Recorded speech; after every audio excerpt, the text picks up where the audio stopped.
covering everything Manchester United, looking at Tonali, maybe looking a little bit at Ederson, but we're going to focus on Tonali. And there's been a lot of big journalists talking about this over the last 24 hours.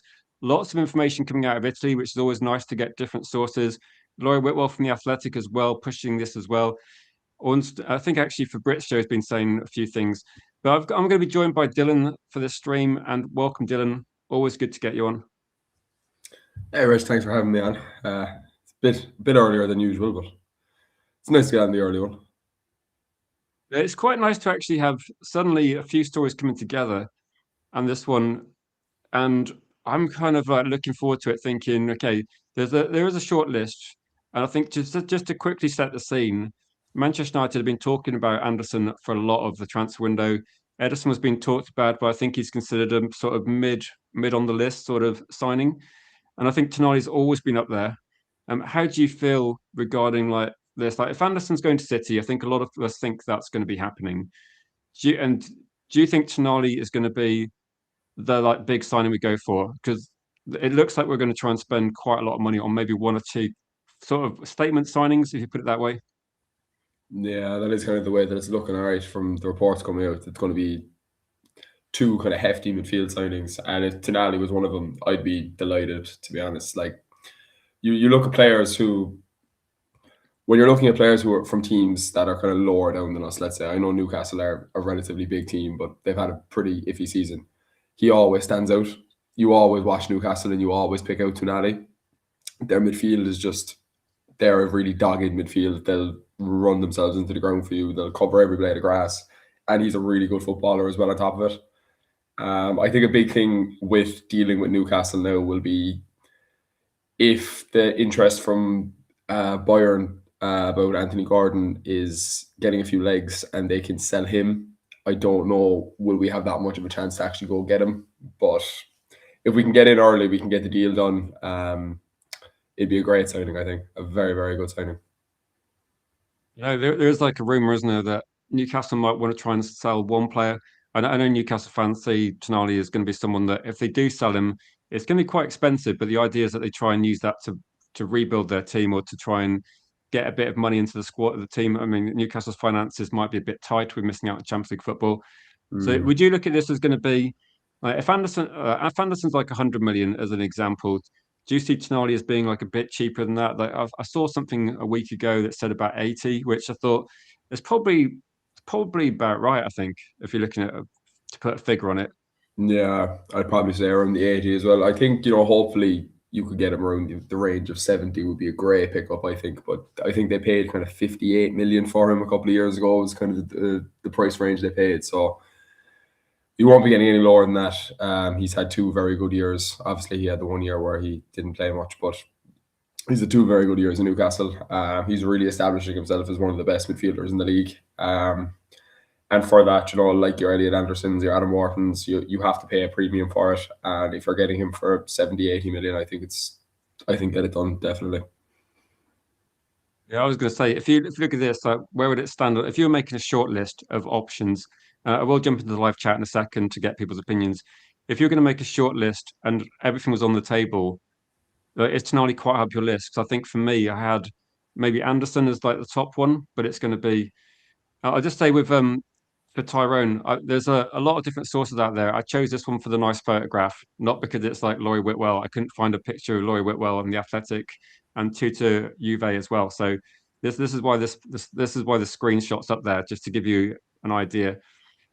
Where would he rank in terms of this one? Like Daz has gone in with saying Tonali's world class would be brilliant beside Mainu. Yeah, 100%. I think he complements what kind of Casemiro and Mainu have been doing since Carrick came in. I think it's a lot of picking or a lot of changing with their roles between the two of them as games go on. I think sometimes you could see Mainu going deeper to pick up the ball, sometimes Cass going deeper to pick up the ball.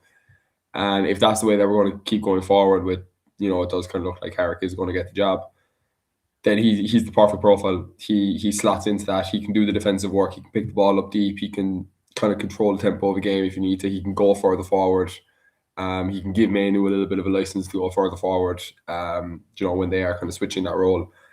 In terms of where he is in my rankings, I would probably have him as number one. Him and Chouameni have kind of always been, for me, taking out Elliot Anderson, because I just never really saw us beating Man City to Elliot Anderson, to be honest. I just think the nine figures is just too much for us at the moment. So you kind of go to the next tier below that again. I think you have your Tonalis, your Tchouamenis. I think both of those players, whichever one we decide to pick up, they're really, really good signings for that position. So very happy that this is growing some legs. It's getting a bit of traction. And if we can It get it is, done, isn't it? I was then going to say, if you got one of those, it's like a big three, isn't it? You've got Anderson, who feels like the most expensive, but also the links to City. I think too many feels like there's a lot of stuff going on at Madrid, which yeah. it doesn't mean he's going to leave Madrid. I think there's still. I'm always looking at Madrid, thinking that Madrid want to keep him. He's a world class player.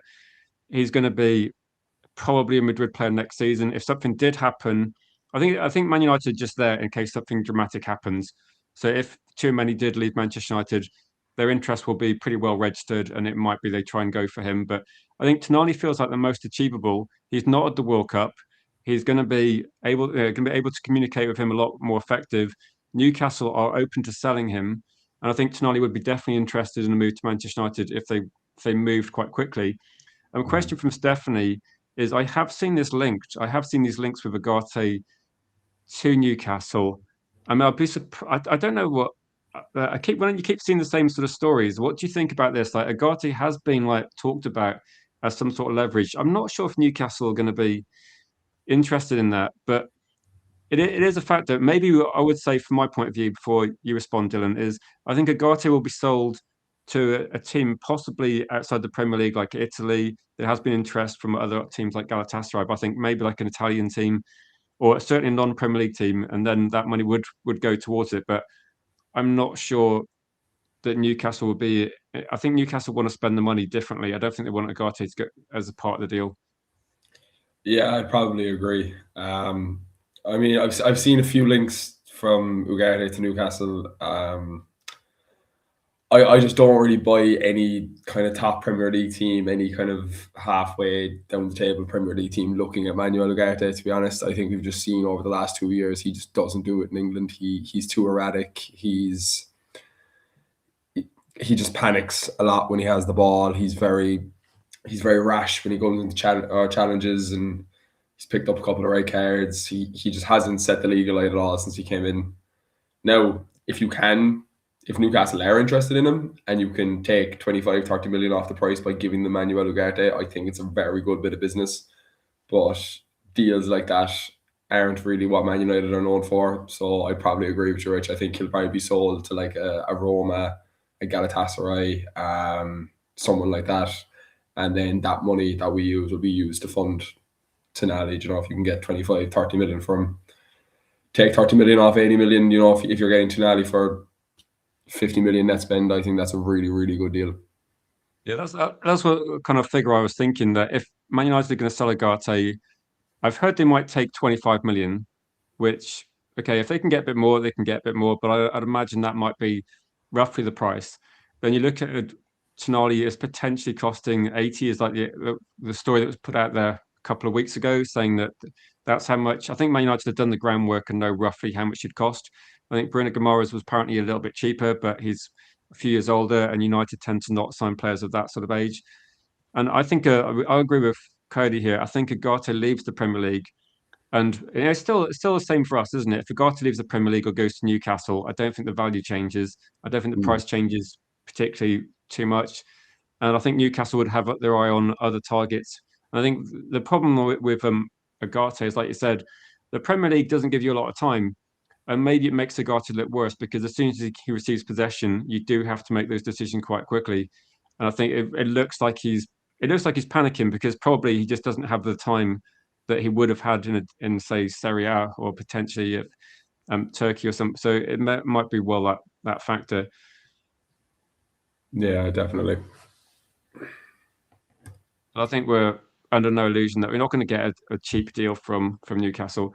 There was a comment from Wizard Better saying that do you worry about the sort of history regarding Tonali and the betting issues he's had, because he has done it a bit at Newcastle as well. So you'd have to hope that that's definitely not, it's not a factor we want to see happening. But To be fair, it's something that has kind of sprung on my mind a small bit. Is that kind of half the reason that they're so open to letting him go? Is there kind of another sort of scandal on the way that we don't know about? I did. I don't know if you saw very recently. There, it came out about was it Theo Hernandez at his parties over in Milan. Yeah, I saw that this morning. When I was looking for information, that was pretty much everything that came out from it. Yeah, and Tonali's name was thrown into that again. So you're kind of half thinking, is there something else on the way? But I don't know. I wouldn't be overly. I wouldn't be like. I wouldn't be not pursuing the deal over something like that. Yeah, no, saying that so it's in his contract if they don't get Europe, says Daz. You saying that he goes for a cheaper price or something? Is that the I think I speculation? saw that as well somewhere. Does he have a release clause for Champions League clubs? I I thought I think, well, did from see what I've that. read, so I did have a few articles open this morning on Tonali, and Tutti Juve, the Italian outlet, has been the one that's pushing the story, saying Tonali top target for Manchester United, and this is why they're saying that they're ready to make an offer that convinces Newcastle to sell. But also, I get the feeling that Tonali might be able to leverage the fact they haven't gotten the Champions League as another factor. That Yeah, you sometimes see these stories about agreements, and there was an agreement apparently with Wharton that he won't go for that like that much money if he leaves Crystal Palace because he stayed this season, and there's pretty much not caused a fuss. So it could be that as well. But it does seem to be that at the moment there's not really any competition from within so in Europe, but there might be competition potentially for Tonali from teams like Newcastle. I have seen like Man City talked about as well, but I'd imagine if they're looking at Anderson, then that's going to rule them out. mm. Yeah, you can't see them dropping 180 million on one position. To be fair,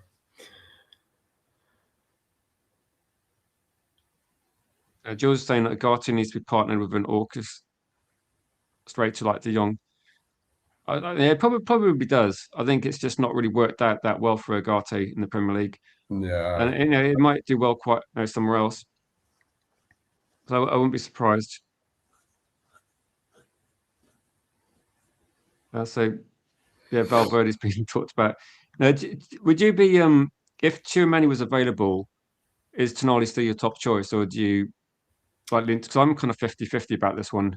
It's yeah. You see, like I've always been a massive fan of Tchouaméni. Even when we were linked to him before he went to Real Madrid, I've always thought he's a terrific player. But one thing that always kind of it always just kind of raises alarm bells for me is when Real Madrid or Bayern Munich want to get rid of a player because the majority of the time, excuse me, the majority of the time they know something that we don't, and that player only has maybe 1 or 2 good years, or there's something going on. And now, obviously, all the stuff with Valverde has come out, and by all the things that I've seen, Valverde is the one that's going to get pushed out of Real Madrid because the entire team is kind of siding with Tchouaméni on everything that happened. So, if it's a case, are they going to pick one or the other? Could you go out and get Valverde? Maybe that's another option. But you see, Tunali's done it in the Premier League, and he's done it very at a good standard in the Premier League, and I think that would probably edge him for me. Just over the last kind of 2 years, I guess Tchouaméni's had a lot of injury issues. He's played, but he hasn't played as much as he'd want to. I think the World Cup could also be a massive telling point if he does actually play for France or not. But um, yeah, I'd still probably have Tonali just above him for the moment, just for the Premier League experience. yeah. Welcome, Broken Vote. The chat says Valverde vice captain. He's not leaving the club. No, he's definitely not going to leave the club. Is too many? I don't think too many is going to leave the club either. So he played the Classico. I don't see too many going anywhere. I mean, they're going to have a new manager, and if that's Mourinho, I think Mourinho does like a world class CDM. I don't think he's going anywhere. So that's where I was with that. Do you see if Man United are going to buy two say statement signings like Tonali? People have been talking about Belieber, and people might disagree whether he's a statement signing, but I think what they're looking at in terms of the first couple of signings or the most expensive signings is they will both be. I don't know how much Belieber would cost, but Tonali's going to be maybe 80-ish, we're guessing, and that Belieber would not be cheap either. Do you? How do you feel about some of the stories that have been talked about regarding cheaper options like Edison? at Atalanta. Like, do you see that as the fact it's been the first story out there? I think got a lot of negativity from Man United fans because they thought, "Oh no, what we're doing? Why are we getting Ederson?" But if we got, say, Tonali plus Belieber plus Ederson, how would that stand out? You got to get some cheaper options. What would you go for as a mid-range cheaper option? I think a lot of it will depend on the price that they want to quote. Like when you're talking about kind of not the elite kind of signings, I'd probably be looking at Mateus Fernandez first. I think he's a very good player for West Ham. You could probably take a little bit off his value if they do go down. I know they did pay big money for him not too long ago, but at the end of the day, when you get relegated, there isn't much. You don't have much of a standing point when it comes to Yeah, negotiations. If a player can I wants to just leave, a player quickly wants to ask? leave. So I did a stream yesterday. We put the thumbnails as just to highlight the story, but the 84 million that was talked about with West Ham, there's no way they're getting 84 million for Fernandez. Like Mm. I think there's no way. I would be saying at least if they stayed in the Premier League, I still think it would be like 60-ish, maybe would be a sensible price. If they got relegated, no one knows about the clauses. I think that it's very difficult for journalists to talk about it because I think in the past they have been prosecuted or they've been sued by the clubs for mentioning those sort of things. So Mm. there's non-disclosure agreements with that one. But I think most people think that it would be cheaper and potentially the best option out there because I think Edison. It's not that Edison's bad; it's that Fernandez would be better, and probably João Gomes would be better, and maybe Hayden Hackney would be a better option. If you're considering big money on a couple of players, then the third signing is not going to be the same amount, are they? Yeah, yeah. You do have to kind of adjust the expectations. I just think with Ederson, no, I'm not going to say that I've watched a lot of Ederson. I've seen bits and pieces. I've seen a couple of games throughout the season. I'm not overly sold on him. To be honest, I wasn't overly sold on him last year when we were linked with him. I'm still kind of that opinion. I'm not.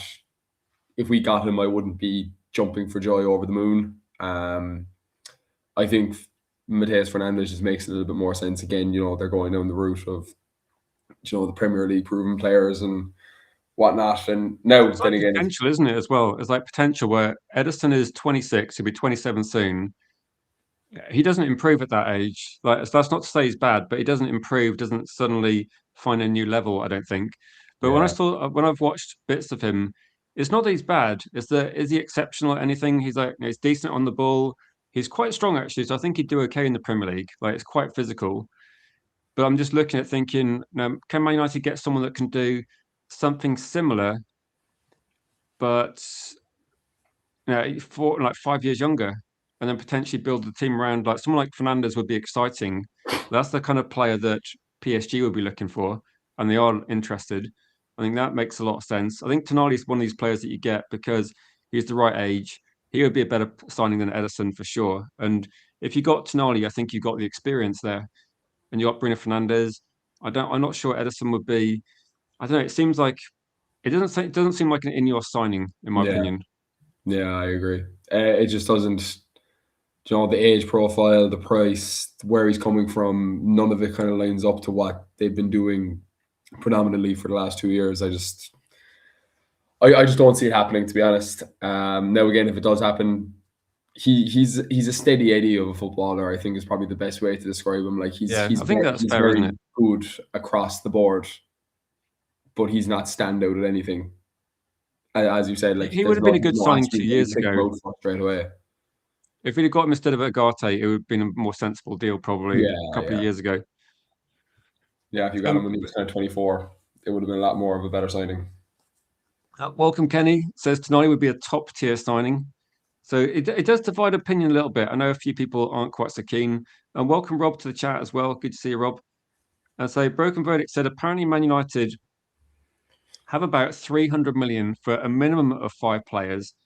So one left back, backup striker. I think that's the expectation that Man United will try and sign about six players and hopefully get at least five. But it looks like we're going to be doing something similar to last year, and that is that the players are going to be not the cheapest. There might be one or two cheaper deals, a bit like Lamans, if there's value there, they will go for something like that. But I think more obviously that they're going to go for Premier League players because it worked quite well last season. The price is not going to be that cheap because they want to. I think they're looking for quality rather than quantity. I know as fans we look and go, right, can we get X amount of names into the squad? Can we look at this position, that position? But I think they're looking at instead of actually trying to get maybe the whole team fixed in one window, they're probably looking at it and going, let's just get slightly better quality players. And then the next year when we build on top of that, we've got a better foundation. So I don't mind, but I think it means you have to be more patient. If you spend 300 million and get 7 or 8 players in instead of 5, then you're probably not going to be like you can be astute in the market, but I think more often than not, you're not going to get as good a quality players.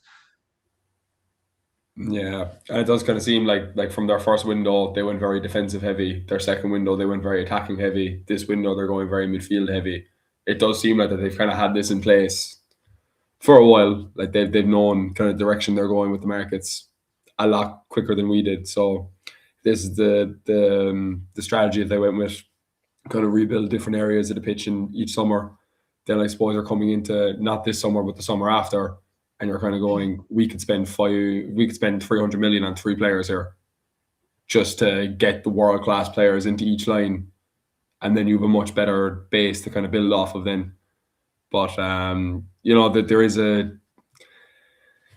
it's a bit iffy with the squad depth and stuff. Like we're not blessed with squad depth at the moment, so we Yeah. do kind of need a few players in as well. Like it's kind of, I get what they're doing, but at the same time, we actually might need 7 or 8 players. But if you could get the last 3 players for kind of 50 million between the 3 of them, then you're kind I of think saying, is yeah, what they're okay. looking at is if there's players that are going to be, in our eyes, okay, useful squad signings. I'm not sure Man United are looking at that. It feels like we're looking for almost like guaranteed signings, like Tonali, or you've got Yeah, Anderson, or you've got Tchouaméni, you've got some like Alex Scott, or you've got say João Gomez and Fernandez. They've all been playing well, and there's no surprises there. They've all playing well in the Premier League, most of them. And I think United are looking at that as one factor, and then stockpiling the academy and the speculative signings we're making, like Aiden Heaven. We're looking at, and I can't remember who it is now. There's a player at Leicester we're looking at. I think he's only 16. He's already played like in the Premier League a year ago. He's played a lot of games in the Championship. He's going to be a top quality player. I think it's Mungo. I can't remember his first name. yeah, I saw the But report. I can't remember the player. so I think we're doing that, and that's kind of the idea that like Tonali can be at Man United for 6, 7 years. You could probably look at Sesko and Buemo and Cunha has been at Manchester United for another 5 years, and you're in heaven. I think what they're doing then is like going right. These players will still be there when some of the players we look at 16, 17, 18 year olds will start playing in the first team. So the idea makes sense, but it's not going to be great for a little bit of time because you've got to get that squad depth back. We kind of messed up for several years, and this feels a bit like a something that has to happen, and Mm. it's going to be a bit frustrating because I'm pretty sure now I could say that the window will close, and people will go, "Why don't we buy?" And there will be a position we should have bought for a bit like last year. That why don't we buy a midfielder last year? But everybody looked at Lamans and Cunha and Buemo, Sesko, and said, "Okay, those are good signings, though. They're good signings." But we didn't do loads of them this year. I think we'll do more because of the January situation. Let's go for a couple of comments. Because Edison would be a mistake, says Gregory. I don't think it's going to happen. That it's like the Ollie Watkins, Emi Martinez links last year. There was lots of journalists pushing the stories, and there was lots of credible links. But if you look at the age profile, Man United haven't really gone for anyone. Like Mazraoui is the oldest, isn't he? That we signed. Yeah, yeah, Maz and Delish, I'd say probably be 2 of our older players that we signed. And then Exactly. probably It's Cunha. something we haven't done for a while. And welcome to the chat, Howard. I did see a comment. Someone said, bookmark this, Spurs will beat Chelsea. I know a Spurs fan, like a good friend of mine, and I'm aware of Spurs have the most horrendous record against Chelsea, but Chelsea are playing like they're an NBA team tanking for draft picks. They're just I don't Yeah, know what's happened with Chelsea. they have fallen off a cliff badly since the turn of the year. So no, it's probably I think when I look at the league, I think that I think Spurs have got lucky with the fixtures coming up. Like they're playing teams that are, and you look at West Ham running into Arsenal and VAR getting I think Spurs are going to stay up. West Ham will get relegated, and it's Yeah, just going to be those last few games where you look at the fixture list and think Spurs just got lucky with how it's panned out. yeah, and the and the decision as well at the weekend in the West Ham Arsenal game. I I just can't get over it really. To be honest, I don't know how they ruled out that West Ham goal, and that could have been another massive pivotal point in that relegation battle, and it could have been a pivotal point in the league or the league title as well. So I think West Ham Do has you been find very that's hard done by. why we all want deals to happen quickly, but there's reasons why some deals can't happen, isn't there? Because there's so many. Like the Anderson thing to City, if that's going to happen, I think that can happen now because they've avoided relegation. I'm pretty Yeah, sure, but yeah, yeah. also So, they're not in Europe anymore, so there's not much to play for. I guess Man City are in a title race, so they need to focus on that. But you'd imagine that they've done the groundwork for that deal. And I think with United, we had the too many complication where no one we don't even know if he's going to leave Real Madrid. So I think that for me that makes Tonali kind of up there in terms of like if people can list players they think will be a better first signing than Tonali. Feel free to get in the chat. We're just looking at the Man United shortlist though, and there doesn't seem to be I think more significant names. I think the one I see the most is probably going to be probably Belieber. And do you think yeah, we still go for Carlos Belieber? It does seem that an inevitability about it, doesn't it? yeah. It does. It does kind of seem like they're paving the way to Tunali, Baleba, Fernandez midfield three. I think that's, in my opinion anyway, that's kind of the more favourable direction they're going to go. You get three lads who are all Premier League proven. They've all had Tunali and Fernandez, especially, have had very good seasons. Baleba has had a very good end to the season. He's been very, very well the last couple of weeks. Um, yeah, and as you say, it kind of just does have that little bit of that air of inevitability about it that like we will see Baleba playing with United next year. I think he's, I don't know, is it a combination of United is after turning his head, or is after throwing the pram or toys out the pram at Brighton, or I'd be very, very surprised if he wasn't playing with United next season. I'd be even more surprised if he was still at Brighton next season.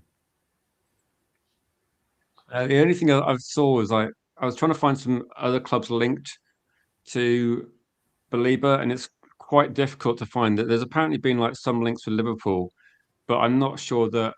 But I think Belieber's already. I know he's agreed terms with United, so I feel like if we had to guess where he's going to go, I would guess Manchester United. Yeah, The only kind of difficulty is like guessing how much do Brighton actually want for him. That they're so difficult to negotiate with. That no, he wasn't for sale last summer, but now he is going to be for sale. I'm wondering whether Brighton have already got their targets lined up, and we're just looking at it thinking, can we go for him at a sensible price? Kate says, I think the best we'll sign is Belieber. The rest will be filler players. I'd be interested to know which players you regard as filler players. Pundit Cody says he thinks Angela Stiller would be. Now he's one I've no, he's definitely going to be consideration, isn't he? Because of Vivell loves him. So could you see that it's gone a bit quiet with Angela Stiller, but do you think he's still one that could suddenly? It's not going to cost loads, is it? Like 50-ish, like 55 maybe. I don't know. I He's another fella like, now I think he is streets ahead of Ederson. If we're talking in terms of players you're bringing in from a foreign league, I think he's miles ahead of Ederson. Having said that, we've just been burned so many times about bringing players in from abroad, and especially in the last couple of years, like it's not many of them have worked out. Um, and if you're going, like the last time I was seeing reports for him, it was kind of around the range of 35 to 40. That's an okay price. If you're going up to the 50, 55, I'd be a lot happier spending 50 million on Mateus Fernandez than I would Angelo Stiller. That's just me personally. Um, but no, I don't really see it gaining traction again. To be honest, I think if they are going to go for an abroad player, I think Ederson probably tips their scale a little more than Stiller does. So, no, I don't know. I don't really see it materializing. It's tricky with Angela Stiller, isn't it? Because Man United clearly are prioritising Premier League signings. I think the reason for getting Angela Stiller was because you can get more value for money in a different league. But with Stuttgart they're going to buy back his release clause. They're going to want more money. I'm just wondering whether it went from being a really good price for Angela Stiller to a price where they start looking at it and then go, actually, if it was 35, and I think it was 35 originally, Yeah, it becomes like a deal that you have to get done, doesn't it? It feels like a really sensible price. But yeah, if the like deal that's kind of starts the fail becoming safe. like 50 plus, then I don't know, it depends how much it's going to be. Like Gregory's saying that there's a lot of no, a lot of people rate Angela Stiller and say he should be signed the first week the window's open. United need three. He says still it's top quality for the money. The question, I suppose, the question is we don't know exactly how much he's going to cost because Yeah, every time you see players, the initial value when the initial value is very cheap, like say Turkey last year, the price has always edged up a bit, and I think the Angela Stiller price is edging up. But if you're looking at when you see hyped prices, when we saw like the 84 million yesterday for Bat Fernandez, that's definitely going to come down. Like that will come down for sure. But when you see a deal that seems too cheap, they're probably both going to be similar sort of price, I think. yeah. I think he could definitely end up costing the same as like what Baleba could cost. And then you're pinning them against each other, then saying, well, which one of you is actually worth the money? And I think Baleba would probably take up a lot more boxes. So 50 million for Fernandez or Stiller, I'd be going for both of them, says Howard, and like money well spent. So if you could get them both for 100 million, I mean, I'm looking at this and thinking Fernandez, if they get relegated, I'm pretty sure that would be you get him for that sort of price. I can't imagine. And Angela Stiller might be similar. Yeah, it could possibly be if you might be able to get them for 100, 110, depending on interest from other clubs, possibly. But if you Mm. then bought Tonali, you're looking at how much is that? 180 for three. 180, 190. I think that might be kind of how much they have to pay to get you could get cheaper players, but that would be if you look at that would be actually really good three players, wouldn't it? That would be eye-opening, I think, because a lot of people look at Man United's transfer window and think, what are we actually going to get? But if you throw in Tonali, Angela Still, and Matheus Fernandez, then they're suddenly Co-Manu looks like he's got some friends in his squad that can definitely help him a bit more than Agate did. Mm. Now, having said that, could you add maybe 20 million onto that and end up getting someone like a Baleba or a Chouameni instead of one of the two of them? Do you know, I think a lot of it kind of depends on how, like, if this is true that they have 300 million, and I'm assuming that's before anyone has gone out the door. How much of that 300 million are you putting away to rebuild the midfield? If you're putting 200 million of it away, go sign two lads for 80 million, go sign two lads for 70 million, and then come back to your 40, 50 million pound signing at the end. But, none of us actually know the kitty for midfield. So if it was 100 and something million, then that window looks really good. But I think there'll be two kind of high profile midfield names, and then it'll be someone like your Fernandez, your Stiller after that. I don't think it'll be both and a big name. No, it's still about close to 200 million, isn't it? If you're going to buy two big names, then that's what I was thinking. It's got to be a cost-effective signing, and I say cost-effective for Man United at the moment it might be like 40 to 50 million. 40 to It 50, might be a yeah. reason why, like for us, we look at João Gomez and think he's a good option. Like he would be a good option. I think with United, they're kind of working out. They've clearly got a couple of players that are their top targets, and they've got a couple of players that are going to be their backup targets.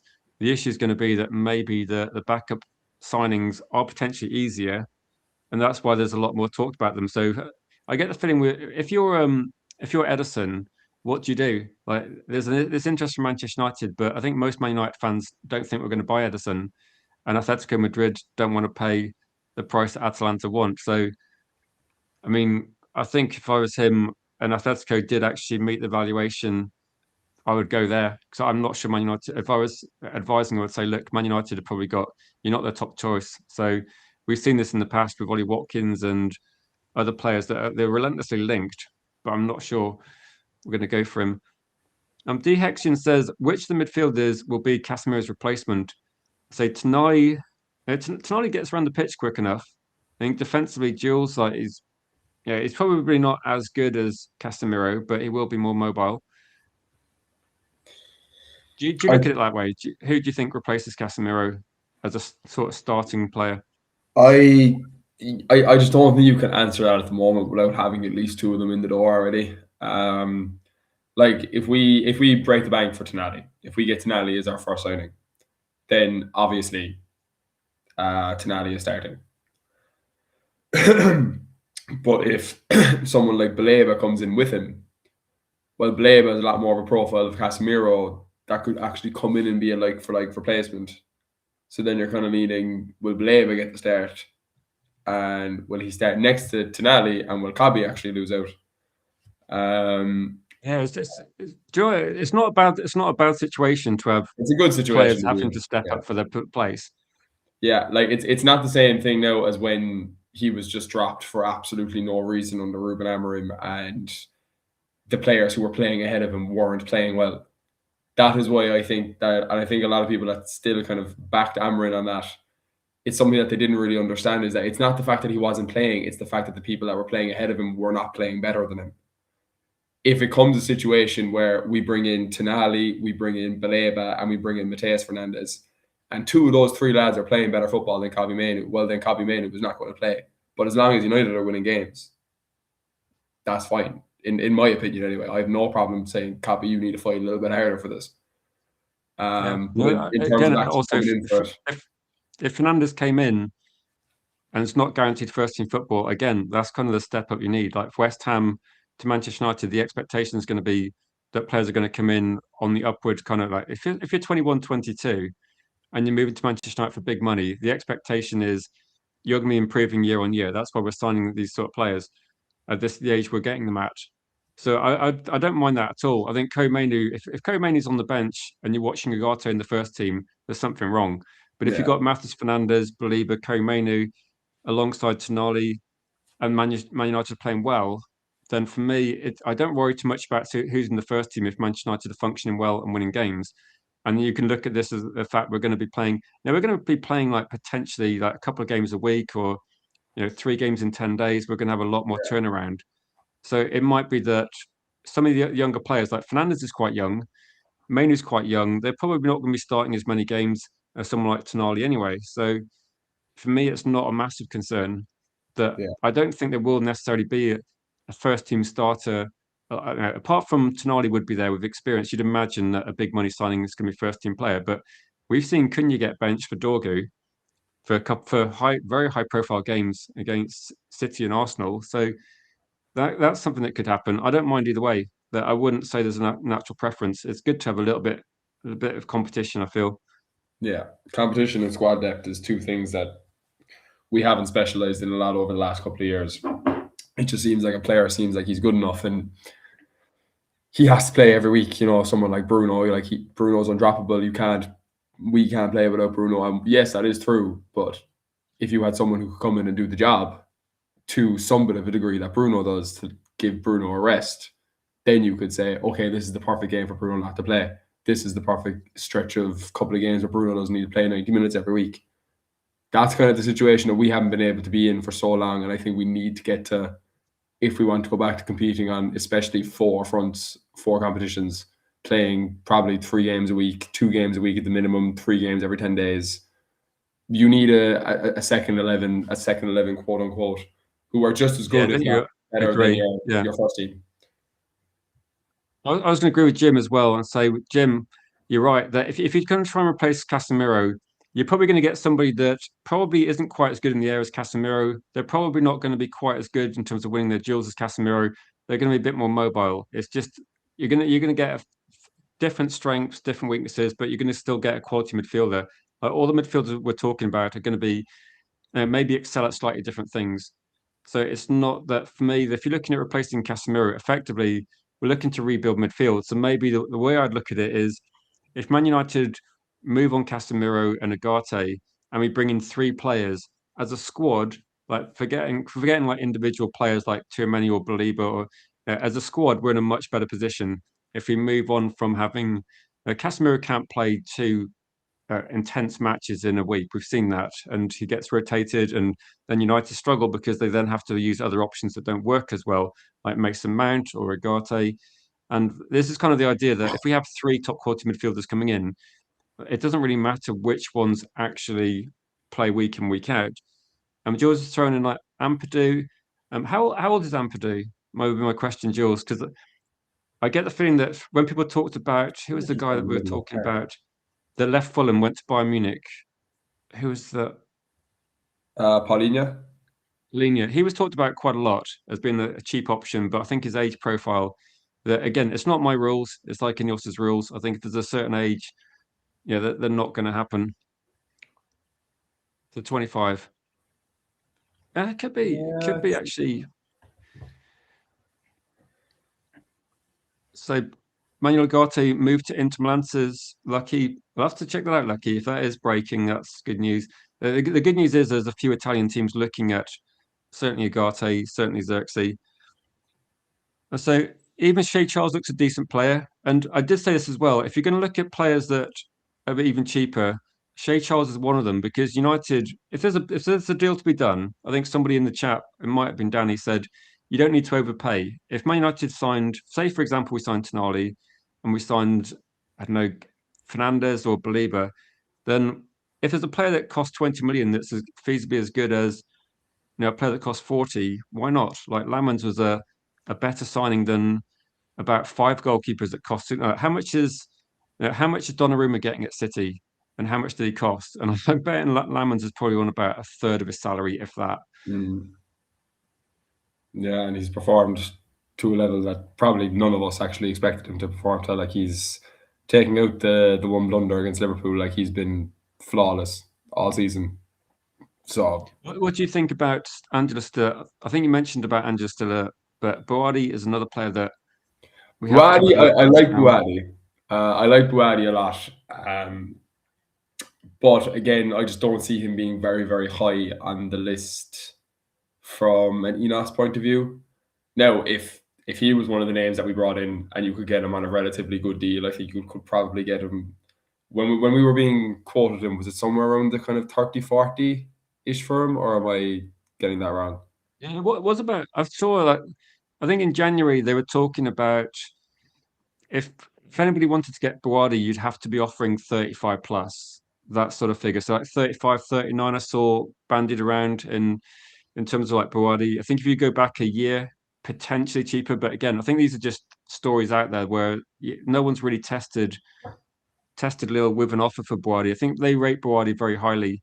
Yeah, I think it wouldn't be as cheap as people think. That's what I say because if there was a cheap deal to be done for Boadi, loads of teams would suddenly be in there, and it would naturally push the price up. I think that is it Arsenal, Chelsea, Madrid. I think there's a queue of teams looking at him that it doesn't go. And when you're the man of the match for Lille and you beat Real Madrid, it doesn't go unnoticed. Like these people, yeah. he's on the list for a lot of clubs. No, he's a good profile though. He's a really good like from what I've seen of him now. Again, I'm not going to sit here and tell you that I've watched every minute that he's played. I haven't watched a massive amount of him. I've seen bits and pieces, few games. He does seem like a really composed player. And given that he is so young, it's something that you don't really see very often. It's very kind of Kobe Mainoo West that he kind of comes in and it just looks like he's been playing there for the last 15 years. Things like that really stand out to me when I'm watching younger players play, just because you're coming into a team, not even just coming into the Premier League, but coming in to play for Manchester United. The expectation on you, the eyes on you, the ridicule you're going to get, the criticism you're going to get, how are you going to be able to handle that? And he kind of just seems like a fella who will just take it in his stride. So I wouldn't be opposed to it. I wouldn't be opposed to it at all. But again, I think it kind of depends on pricing and things like that. I still think it could very potentially be three Premier League players that we end up getting. But if it's somewhere in the case of like, he's after another 6 months playing professional football, if the price is double, if the price is after going up astronomically, then it makes it a lot harder. It's always going to go up, isn't it? I think with Boadi, my thoughts are if Manchester United did a rebuild that involves buying a couple of experienced Premier League players, then is Boadi going to be getting the sort of game time he wants? That because I think as a player at the moment, he's only just turned 18, and is he going to be thrown into Manchester United's first team if we bought Tonali and Fernandez? I don't think so. So then you think, well, is it actually like, I don't think United can do the sort of thing Chelsea do, sign him and loan him out. But I don't think that's what we normally do. So I would feel that given that you'd have to spend probably close to 40, maybe, I mean, maybe a bit more. I don't know how much the most recent update of people are thinking. I'm not sure Man United spend that sort of money on a player they think is.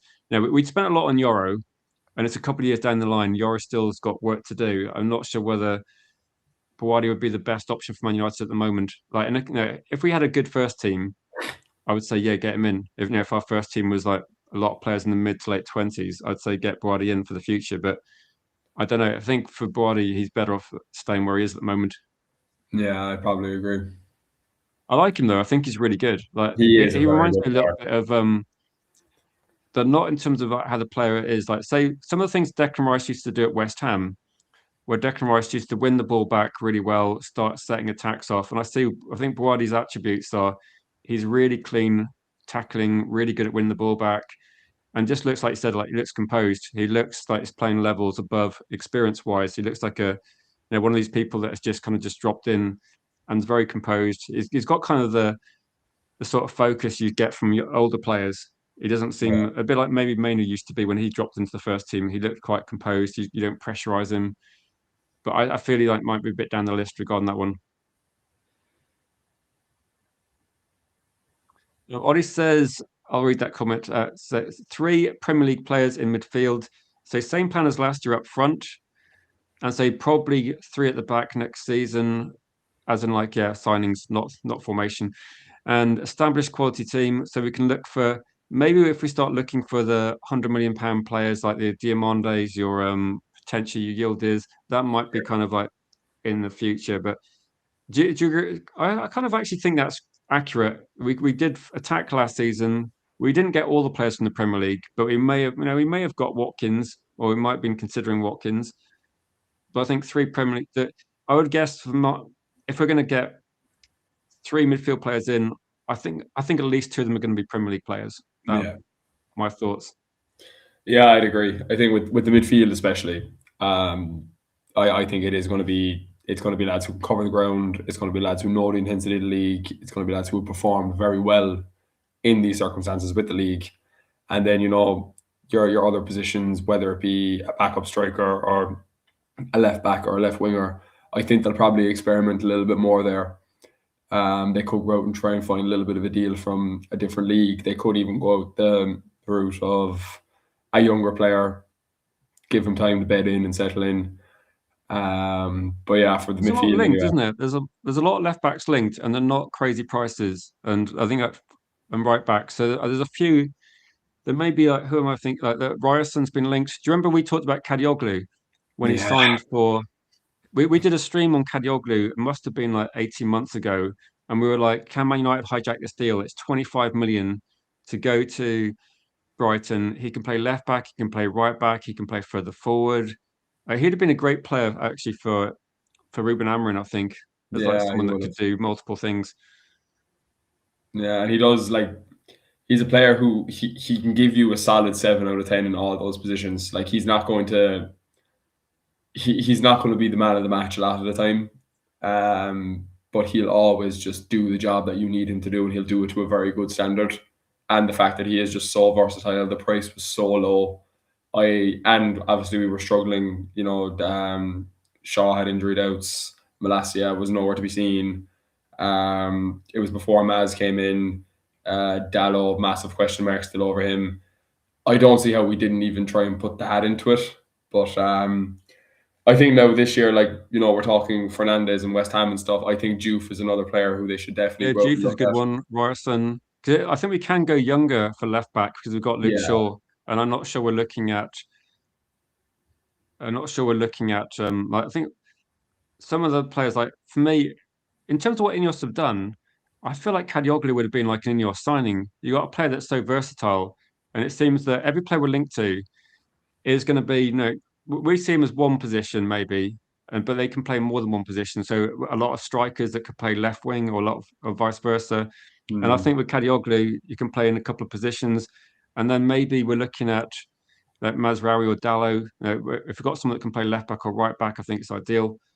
But no, I think that's one that's United are looking at. I get the feeling we're looking at maybe more attacking left back because that in terms of Yeah, getting crosses into the box, I get the feeling that if Michael Carrick stays, which looks like it's I don't know like 75%, it looks like he's the favourite.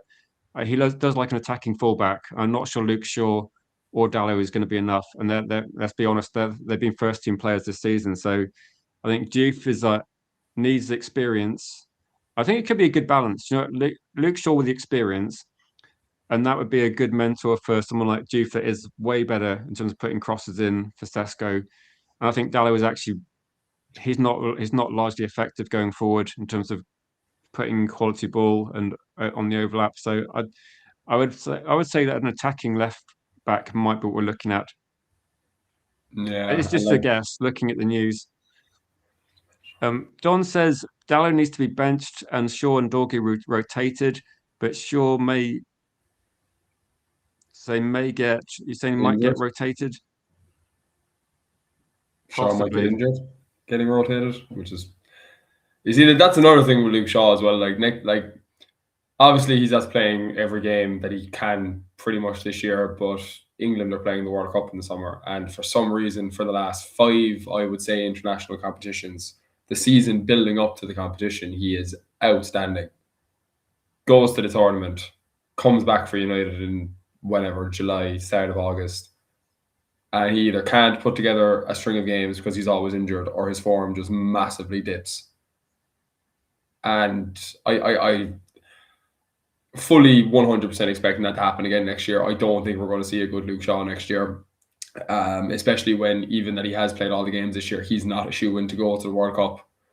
Now, obviously, depending on what you want to do with midfield, how much money they spend, lads going in, lads coming out, could you go and get someone like a Lewis Hall for your left back? Could you go out and spend 40, 50 million and pretty much sort out that position for the next 6 to 7 years? Yeah, I like that idea. I think the Tonali situation makes it difficult to buy That's the other two side of it. players from Newcastle. Do you It's know what? If between Man him United and got Tonali in the squad, I think Lewis Hall would be an ideal signing. And that's probably where you think this is just bad timing, isn't it? That you want there's a good player in Newcastle, but I think Newcastle want to keep as many players as possible, and that's why I think they want to sell either Tonali or Gordon, but probably not both of them. There yeah, is serious interest. I'm sure I saw Gordon's representatives in Barcelona a week ago. So I think Barcelona, even though Marcus Rashford's probably cheaper, and did score a great goal against Madrid. I mean, come on, Barca, just do the deal. I think that Gordon's been kind of pushed around a bit. It might be that Gordon wants to leave Newcastle because you know how he reminds me a bit of Raheem Sterling wanting to escape. I know a big contract at Liverpool to go to City, so it mm, does feel a bit like that, doesn't it? That I think Gordon is someone that we should definitely not sign Gordon because 2 years no, later he'd be like Garnacho pushing to leave, wanting to go to Real Madrid or something. So but again, I think it affects us in some way because if Gordon goes for big money, which is a possibility, you never know, then Tonali might not get sold, or Tonali might cost more. yeah. I think the Newcastle situation it does kind of ring around those three players. I think it's between Hall, Tonali, and Gordon. I think one of them will be their big money exit, and I think they'll try and keep the other two as best as they can. Do you Now, remember? Do you remember Brentford when we were buying Mbuemo, and loads of the news said, "Look, Man United better hurry up and buy Mbuemo because if they sell Wissa, who was linked to Newcastle at the time, Mbuemo might not be sold, or the price might go up." And we got Mbuemo done eventually, and then Wissa went for I can't remember how 50, much it was now. It was a 50, lot of money though. 55, yeah, something around there. So it Um, could. I think we can get Tonali if Gordon leaves, but we'd be really paying a, like top premium price, whatever like Newcastle could rinse out of us. Because speaking to Newcastle content creators sometimes gives me a bit more information, and they see Tonali as like sell him, we can buy cheaper, and then we can invest in our squad. So I'm thinking, yeah, we're buying Tonali for a lot of money if we do buy him because he's already there. He's like they already see him as a quality player. But I think Newcastle are looking at trying to address some of the issues they got in their squad. and you can see why every team's got different issues. We're going very big on midfield. They've still got Bruno Guimaraes, haven't they, to build around? So they've still got Yeah. a quality midfielder.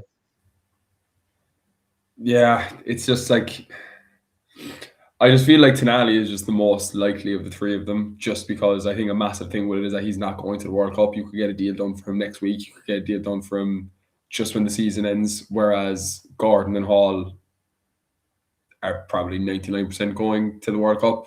Hall's definitely going to the World Cup. I imagine Gordon is as well.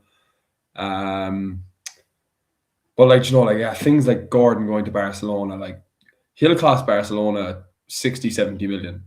Yet they Yeah, don't I have don't the I'm money not to even pay sure 30 what. million for Rashford, who has 28 goals and assists for them this season, when Do you, Gordon is I not don't even going know to if I do see that. this deal happening. I was going to say that Bilal says standards have dropped to the floor if Gordon joins Barcelona. All I'll say is that his representatives were like, think pictured or like filmed in Barcelona to speak to them. That's not to say it's going to happen, but it's. I think with this, he's also looking at Bayern Munich. I don't really get it. I'll say that I don't really get the valuation of Gordon. But if he goes for big money, it just means that Man United would have to spend certainly possibly a little bit more money. It's still going to be a big price for Tonali, but if we go quite early, I think we can get not a. It's not. We're not going to get a cheap deal, are we? But we might get the deal done for a price which makes kind of market sense. I'm guessing. Yeah, yeah. How much would you go for Tonali? I know you said Tonali was one of your top targets. How much would you pay for him as a? If we paid 80 million for him, I'd be okay with it, to be honest with you. I'd love to get him around the range of 70. I think that would kind of be the sweet spot for him. I think it'd be a player that you're getting at a little bit of a discount because I think he's way more than 70 million. But if we did have to step it up to 80 just because, we're Man United and you add on a little bit of tax every time we're interested in a player, I'd be fine with it, to be honest. I think anywhere between 70 and 80 is a good price for him. Yeah, Danny says that if we buy Tonali, Newcastle might get Camera. How much would he cost? I did see a story that said Man United are sending scouts to look at Lamine Camera as well. So a lot of these players, Man United are scouting them. I'm not going to say we're going to be signing these targets, but you never know. That I think a lot of people thought that we were going to buy Emi Martinez and Aston Villa were then going to respond by buying Lamans. Like Aston Villa were looking at that sort of deal. So there is. I'm not saying it's likely, but I think Man United are actually scouting Camera. Anyway, I'm trying to think where he's playing. He's at Monaco, isn't he? And they're The not. is They're he going to want. is he like the teenager? Is he like I'm not sure on 17 his years old? exact age, but I think the price for Camera, from what I saw, was it might be in euros, but it might be 60, 64, something like that. The price is a bit unknown at the moment, but they're not going to let him go cheap. So I don't know how much he would actually be costing. But I think United are looking at it. Like we Oh are kind of yes, focused sorry, on. this guy. Yeah, he's the Senegalese player. Yeah, sorry. I've seen nothing. Um, I've seen nothing actually linking us with him. I've seen the scout report that we were looking at scouting him, but I feel like everyone kind of saw it. Was he at the? Did he go to Afcon? I can't remember now. I can't remember either, to be honest. But yeah, I think he's not the player I was thinking of. I think he's around 21, 22, if I'm not mistaken. He'd probably be somewhere around the range of the 50, 60 as well, if I had to guess. Yeah, Razorbeck's got a question saying regarding how we play in maybe a couple of years or after Bruno says, if we're eventually going to switch to a 4-3-3, does this kind of change the way the players we're signing as well? Maybe. Like I don't think maybe we're not looking for a Bruno replacement. Maybe we're looking for three solid midfielders that can play together. And you got then the striker, you got left winger, right winger. And maybe we are looking at certainly looking for that sort of player on the left.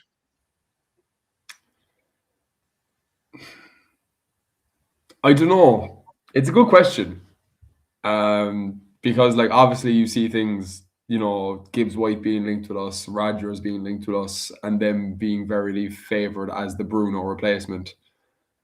Um, but having said that, I think it's really tricky. Like the way that the game is going at the moment, I think you're kind of going towards like you play two different systems every time that you're playing a football. You have your in possession system and you have your out of possession system. And I think that, United's is so like when we're in possession, it's not too far off being a 4-3-3 anyway. Like I know it is the 4-2-3-1 predominantly, but Yeah. a couple of little position tweaks and you do get a 4-3-3 out of it.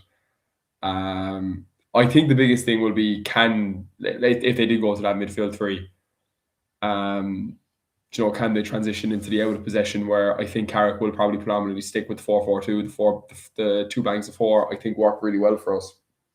Um, and with the profile of midfielder that we're signing, I think that'll actually only get better. But I still think, regardless of what position, system, anything you're playing, when Bruno does eventually leave the club, it'll take two players at the minimum to replace him. Everything that he does, the output that he does, the leadership that he has, you're going to be spending very big money if you're not We're actually gonna have a very replacing the number different 10 team, aren't we? position, just replacing Like a Bruno. really different team. I think it's like when we had Van Nistelrooy, everything went through Van Nistelrooy as the goal scorer, and then after that, you've got completely different team like Cristiano Ronaldo and Rooney. And I think things evolve. I think at the moment, in the short term, you see lots of things going through Bruno Fernandes because that's probably the best way Man United to get results with the squad of players. But I think with the squad of players, the way we're doing things at the moment is a bit reliant on Bruno, but I think that's without doing that, haven't got so many options. So I do agree with this one. I just want to say with Jeff, Jeff was saying about AFCON players regarding the tournament. I think that's the last time AFCON's going to actually affect the Premier League. Yeah, Like it's going to be scheduled in summers from in the now on. summer now, yeah. Well, Is now, it going to be? Would it be every 4 years or every 2 years? Because I think it's not going to affect Premier League fixtures anymore, which is a good thing for the players and for the league. But it's going to be. I wonder whether it's going to be at the same time as the Euros. So maybe it's going to be. I think they're trying to coordinate things so that it doesn't affect leagues, which I think is a good thing. yeah, it's just how long will that actually last in terms of like, playing football in the summer in Africa. I can't imagine is the easiest thing in the world. Yeah, and I know that means it's difficult, isn't it? Because when you look at AFCON, like players leaving the club to go and play in an AFCON tournament mid-season, then they come back to the Premier League. It's quite difficult because you got that. It's a weird situation, isn't it? Because sometimes players come back from tournaments and there's a bit of fatigue and there's a lot of stress, pressure, and things at those. So it's not. I don't know if it's the best situation, Yeah, but no, it's I'd agree. Like you look at the two lads that went for us. You look at Ahmad. You look at Mbemu.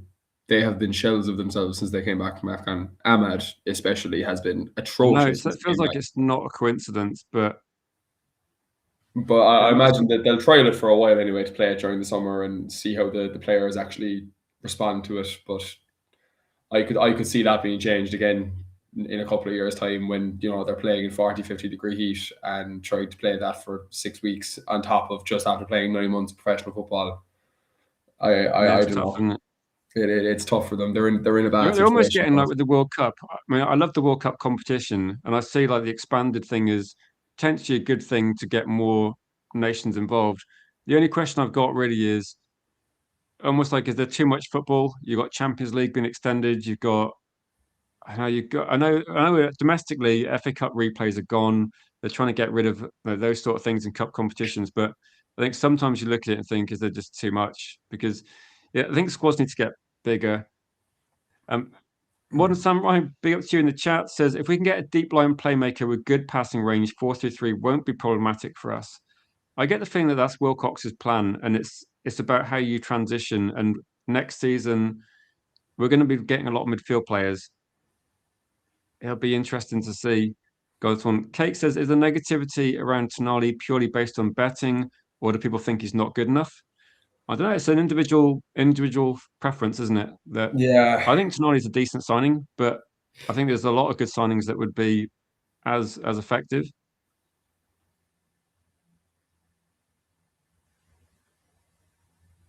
Good point from Samurai as well, saying that how you set up in matches it's also how you adapt, isn't it? There's so many Premier League matches where you have this thing when people say game with two halves. I think the cliche holds true because if you're winning, if you're controlling a game, then when it comes to half time, what do you change? Like everything's going perfect for you. It's the opposition that change, and they change because they think, okay, what's going wrong? And if you start off quite badly, This is why I think sometimes if you start off badly in a game, but you're in the game, you don't concede any goals, you can adapt and change and come out strong in the second half. And then it's harder to adapt during a match when things are going against you. And you can see sometimes that the coaches, if you, we've had a few games where we're 2-0 up and then go, right, this is perfect. And then the second half has been like against Liverpool, for example, we had to change things and it was a bit of a disaster for 15 minutes. And then you have to kind of change things sort of on 70, 75 minutes to try and win the game again.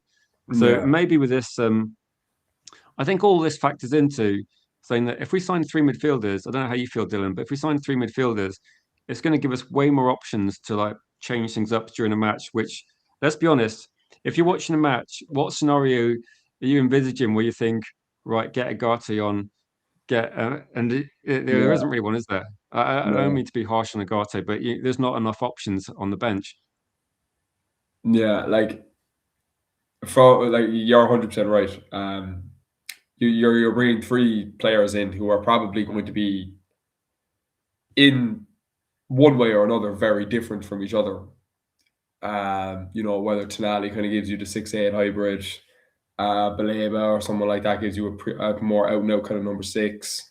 Fernandez kind of gives you more of a eight-ish sort of player. Depending on who you're playing, how they're going to set up against you, how the game is actually going in the first half or the second half or whatever period of the game you're in, it gives you a lot more option to be like, right, let's tweak this, let's move, or let's bring Cobby off here and bring on Fernandez. Let's bring Tonali and Baleba into the middle, try and control the middle a Yeah. little bit more. Is that Um, important for you, Dylan? Do you think if we sign three yeah, players, is it important that they're all slightly different? I wouldn't go as far as saying like they all have to be slightly different, but like I think just for example now, a window of Tonali, Baleba, and Fernandez does kind of give you nearly everything that we're missing in terms of the 6'8" kind of position. Because I think in terms of the number 10 position, like the attacking midfielder, I don't think we have a problem there at all. Obviously, we have Bruno next year. Hopefully, you might if we could bring in someone for left wing, you could rotate Cunha in there, you could rotate Mount in there. So I don't really think that's going to the attacking side of it is going to be on their mind too much. But in terms of like kind of every other aspect that we kind of need in the midfield, I think those three players give them to you in one way or another. And then, of course, it just goes on to who we're playing, what the circumstance of the game is, what kind of situation we're seeing, to who's going to be kind of in the starting 11. But yeah, I think a massive thing you need to get the balance right in terms of, well, look, this is kind of predominantly what we've been struggling in. Our midfield gets overrun a lot. There's gaps left in our midfield. But then the odd time, there's been plenty of times where we've been hit down the wing or we can't get control of the game or the press isn't working right, things like that. And I think when you have more profiles of players, you have more of a array of players at your disposal, you get more pieces to solve these problems, especially in game, which I think is it was a massive downfall of Ten Hag and Amorim. I think Carrick has been very good at it to a degree so far, but yeah, it just gives you more tools to sort out those problems. So I I think think we it need to means look that when at it. people say make substitutions earlier, I think yeah, sometimes it's difficult depending on your options on the bench. And if you got a wide range of options, then maybe you're going to be making them a bit sooner. One samurai says most players are hybrids these days, and I was thinking like too many is probably the one that is mainly defensive. And you look at his attributes, he's got unbelievable ball winning stats. I think they're like 96% or something. Duels is Yeah, yeah. crazy, and he's good in the air. But him aside, you'd say like I think with Anderson, and lots of people talk about him being good on the ball, but also he contests more duels than most players. He protects the back four pretty well. People that have watched him live will say that he's actually pretty good at the defensive side of it and making us Mm, hard to play, or making teams harder to play against.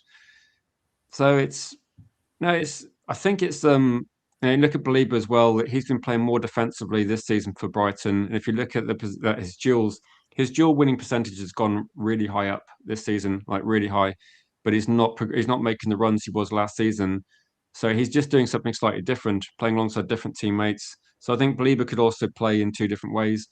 And maybe he might be the one player that surprised people if you sign him. Because I think a lot of people are, you know, looking at this season and maybe Bryce can use them a bit differently in that one. So too many Yeah, is not good going forward. That's what I was saying with too many. That the thing is, with too many, you're playing for Real Madrid. I mean, Real Madrid historically have enough attack, don't they? They don't need everyone to get yeah, involved they in have the attacks. It's a bit firepower. like Casemiro.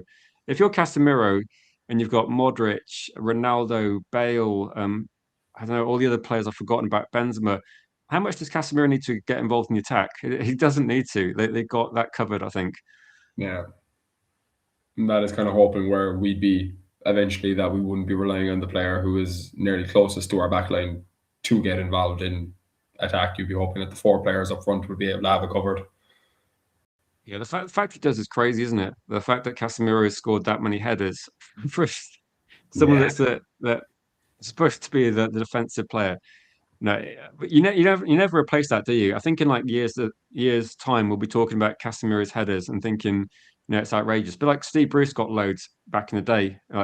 He scored a lot of goals one season. Was like taking yeah. penalties, I think, at the same time. Are you good for like say 10 minutes questions for people that Yeah, got some? So, Kate's saying, imagine we spend 300 million and we're still playing counter-attacking football. He said he'll cry. Then, do you think that the idea is that football's going to change, isn't it? Like, if we I spend this think much money, like we're kind of already seeing it, to be honest, that like we are really going away from what Pep brought into the league. Um, and to be honest, for me, I think it's a great thing. I think the brand of football that Pep Guardiola plays is so boring. I think it's so robotic, so systematic. It just like, for example, I was shocked when they signed Ryan Cherky, because to me, he's just everything that a Pep Guardiola player is not. He's flair. He is flair. He is, he's just really, really exciting he's to like an watch. individual, isn't He's he? not a system player, and it Yeah, just I seems was like thinking at the time, I was thinking like Turkey, come to Man United because we love people that run with the ball, take people on, commit defenders, and I think Pep Guardiola is definitely either he's evolving because the football needs to change because everybody starts trying to do the same sort of thing as Pep, and people start to find ways of beating it. And then like if a strength of a team is pressing your defenders, you can just boot it long. What do they do? They can't win the ball high up the pitch. You yeah, find ways around it. And what was happening was I think Pep's leaving and Man City are building for after Pep, or Pep's changing, or a bit of both. And I see a few comments saying Pep's leaving.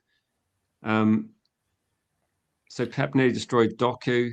I think like Jack Grealish was definitely not the sort Jack of player Grealish is the that. big one. Yeah, Grealish has always been Uh, the big one. That like before he got to City, he was one of the best players in the league to watch. He was just such a joy to watch on a football pitch. You don't know what he was going to do when he had the ball, but everything he did was so effective.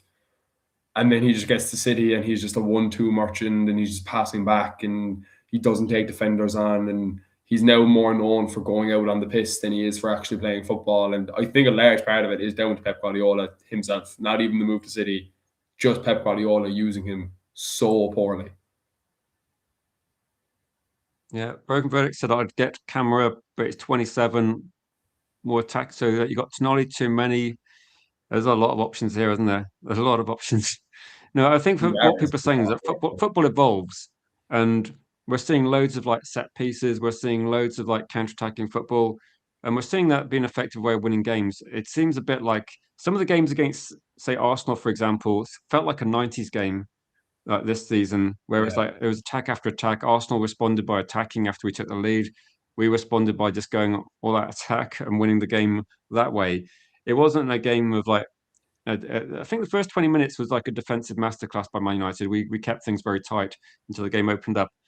But I think what we're seeing is that teams are evolving at the moment. Arsenal might have found a way to get over the line this year, but I doubt that will work next season. yeah, They might be lucky that I think the Arsenal at the start of the season was doing what they're doing. Now you see other teams copying it and also countering it. So it's like you have to keep changing, don't you? I think with United, if we sign top quality players, the key thing is they can adapt. They're more adaptable. Like a Wayne Rooney, for example, world class. You can play lots of different positions, different styles. And I think if United sign a few good players in midfield, our midfield will be adaptable, will be able to change the way it plays, and that'll be key. And also, if we can sign a couple of top quality players, that stops them going to our rivals as well, which is obviously a key issue, I think. Let's say hello to End the Madness as well. End the Madness predicted Man United would be a top four team in August, like in August when, and this might have been like when Man United. Do you remember we lost to Arsenal? And I think we had a game where we lost quite badly to City. And at that sort of time, End the Madness said, we're going to be top four. And I was like, well, I love your optimism. I hope you're right. And to be fair, we're getting third. So it's a bit of a weird roller coaster, isn't it? Yeah, Jesus, if you said to us in August that this is where we'd be and this is the conversations we'd be having, I don't think anyone would have believed you. What would you have thought? Do you remember in January when we're losing Amarin and we're looking at who's going to be interim manager and like Ollie's been mentioned, Carrick's been mentioned. If either of them had come in, like Carrick came in, and if he got third secured with 2 games to go, and I said, right, should Carrick get the job if he gets third in the league? I think 100% of people would say yes, 100%. And now that it's happened, people are like, oh, I don't know if Carrick's proved himself. And I was thinking, I don't know what else, I don't know what else you could have done. Like, I don't know Mm. what else. I know that there's issues about style of play, but I think style of play is something that I would be harsh if Carrick was in charge of Man United's prime team in 1999 and the football looked rubbish, then I think I'd be critical. I think this season we haven't had many options, and I think if you're starting Mazraoui in centre back position, because you kind of hit the wall, haven't you, with like depth. But do you think it's a done deal? And do you think it's a mistake, or do you think there's other options? Sorry, Rich, you cut out a small bit there. I was going to say with Carrick, if Carrick gets the job, what's your thoughts? Because people will say, is he proven at the highest level? But it's at the time, he's got third, he's got the results with the squad, which is effectively, I don't think he could have done much more than what he has done. Mm. Yeah, like I 100% agree with you. Like I think he has done everything possible he could have to get this job or to put his name in the hat for the job anyway. I mean, he took a team who we finished 15th last season. Yes, we were only, I think we were somewhere around sixth or seventh when he came in. We were only a few points off top four, but we were losing and we were drawing games at an extra mental rate. And you have a lot of people's opinions of if we sacked Amram after Grimsby, we could have been on a title challenge this year. So when the man who comes in that gives you that confidence and instills that view of the club again, how can you disagree with him getting the job? Like I don't like. Well, no, sorry. You can obviously have your doubts about him getting the job because of past experiences and so on and so forth. Even though I feel like there's a lot of context that needs to be added around his time in Middlesbrough. But if you ask fans in August, if you ask fans in January, where do you see Man United finishing? It was top 10. It was top 8. It was maybe get a European spot. Since Carrick has come in, we've been the best team in the league. Statistically speaking, we have been the best team in the league. Yeah, If you picked up got more the job, points, you haven't can't we? really argue with it. Like, I think a second, about a week ago or 2 weeks ago, the second place, since January, the second place team was Bournemouth at one point. So Ariola's done a great job yeah. at Bournemouth, but also, I mean, they lost Semenyo in January, but no, we had no transfers in January. Effectively, I think in January we loaned out Toby Collier, so we effectively had zero Yeah. midfield kind of resources. And Clive says Carrick's done well. If you'd have given one more, so he's done better than Slot. And well, I guess you could like if we finish above Liverpool, above Chelsea, who are a Champions League team, above Aston Villa, and people will talk about Emery, but I think there's definitely no, if you'd put Nagelsmann into Manchester United in January, the best you can get is third. I think. I don't think anyone. There's no way he's going to catch City and Arsenal from what like 12 points behind or something, or 15 points behind in January. So Mm. it's about the best he could have done. I'm just thinking for me, I'd be 100% open-minded and say give him some good players, but the players will stick. The players will be there for. If character doesn't work out, the players will still be there. So if you get good signings primarily and get some options into the squad. Also, I think if you're looking at the coaching will be different. Like the coaching will change a little bit. Like Man United had about 10 days to get the coaching staff involved, and if you look at we're talking like middle of it's not even like the middle of May, and it's a month. over a month before the transfer window opens, then get Carrick some elite coaches around him because it's not just one guy. You've got some other people in the squad. So I'll just go for a few comments and see.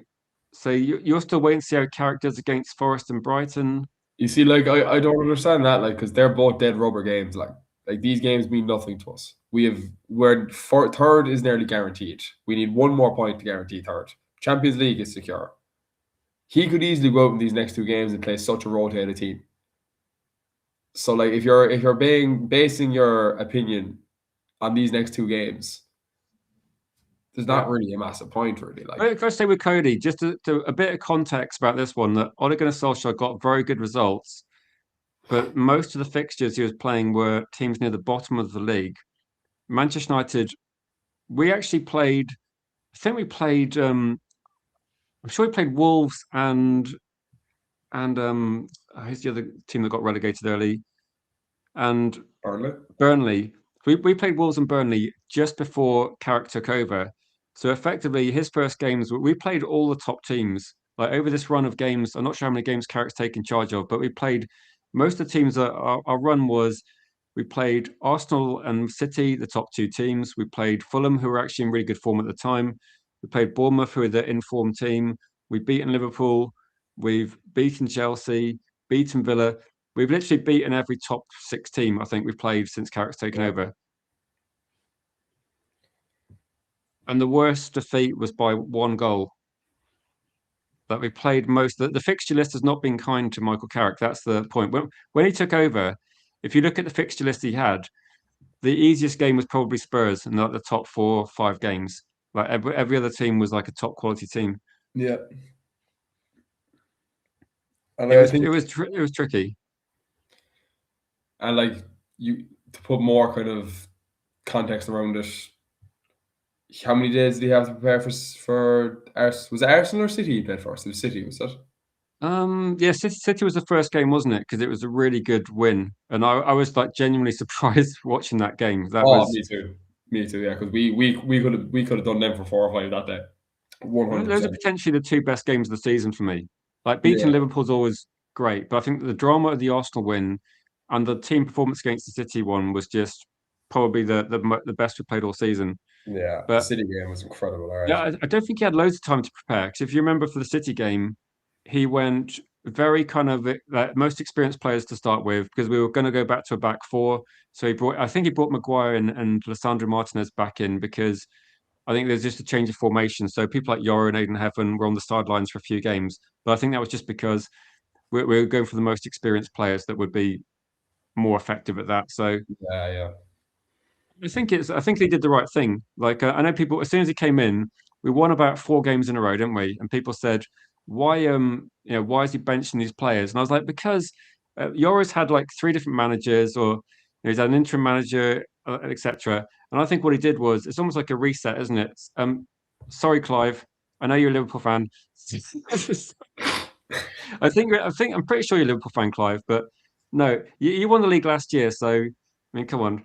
Give it. We're talking about getting third. We're not celebrating, but we are talking about what feels like a little bit of a renaissance. But I thought what Michael Carrick did was he did the he did the basics right, and the reason why, um, for people that watch the channel when we read Devil United, I don't know if you saw this, Dylan, but we were doing a preview for a match, and the way we did it was like we go right. Ruben Amorim's going to have this formation like 4-2, 3-4-2-1. We're going to set up like this, and we did the preview, and then at the end, myself and Willis better said, "Oh, actually, I think I might have been doing a solo one, but I just said I just want to put this team into like a 4-2-3-1 because I think it works better." So I changed all the players into a different formation, and I was like, "Look at that! Like you actually have when we played 3-4-2-1, we had one more defensive player on the pitch.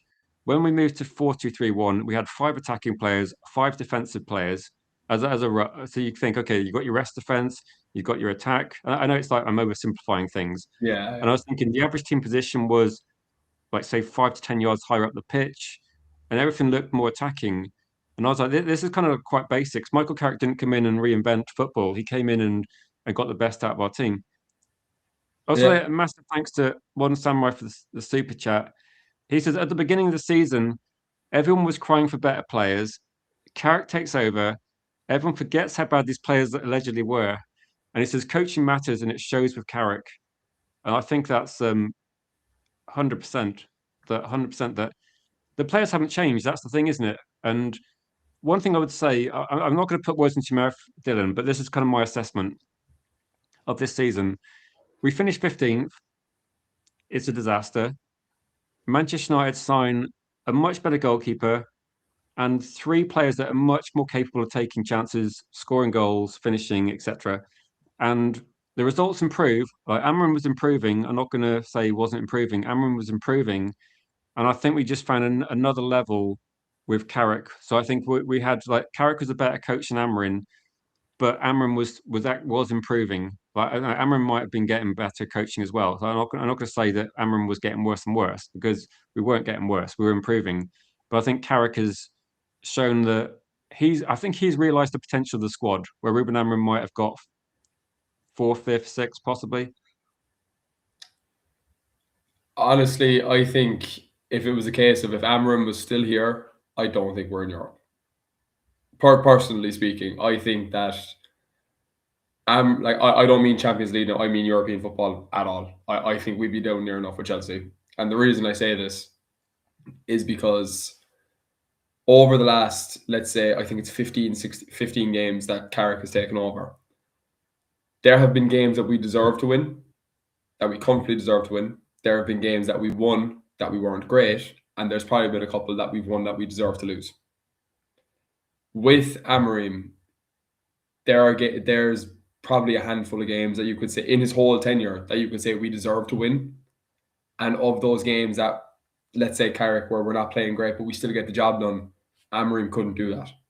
That was the biggest problem with Amorim, is that he'd go into a game with or against a team that Manchester United should be expecting to beat at a canter, What and game? he couldn't get them What over the line. examples would you give? Because for Like, me, I would say maybe the Fulham game when we had to push it towards the last 5 minutes, and people go, "Oh, you got a lucky winner against Fulham." I'm thinking we got a lucky winner because we were attacking, we are getting the ball into the box, and we got the ball to Sesko with minutes to go, and that's why we won the game because we created a chance for our striker in the last minute, and that's something that we also did against. So maybe against Liverpool as well. We were finishing on the front foot when it was 2-2. We put mm, to get a win, and we had players on the pitch that could do that. yeah, it's the mentality of the coach is just such a massive thing. Like Amorim would go in and play for a draw, while Carrick is saying there's no point in settling for a draw. Let's go for a win. And that Yeah, obviously stems from, I'm sure everyone has seen the Alex Ferguson clip of him saying, "Why are you ending your game with four defensive players if you need a goal? Chuck on an extra striker and see what happens." That is kind of the epitome of Michael Carrick being like, "Look, if we're going to lose by one, we might as well lose by two. So go out and try to win the game."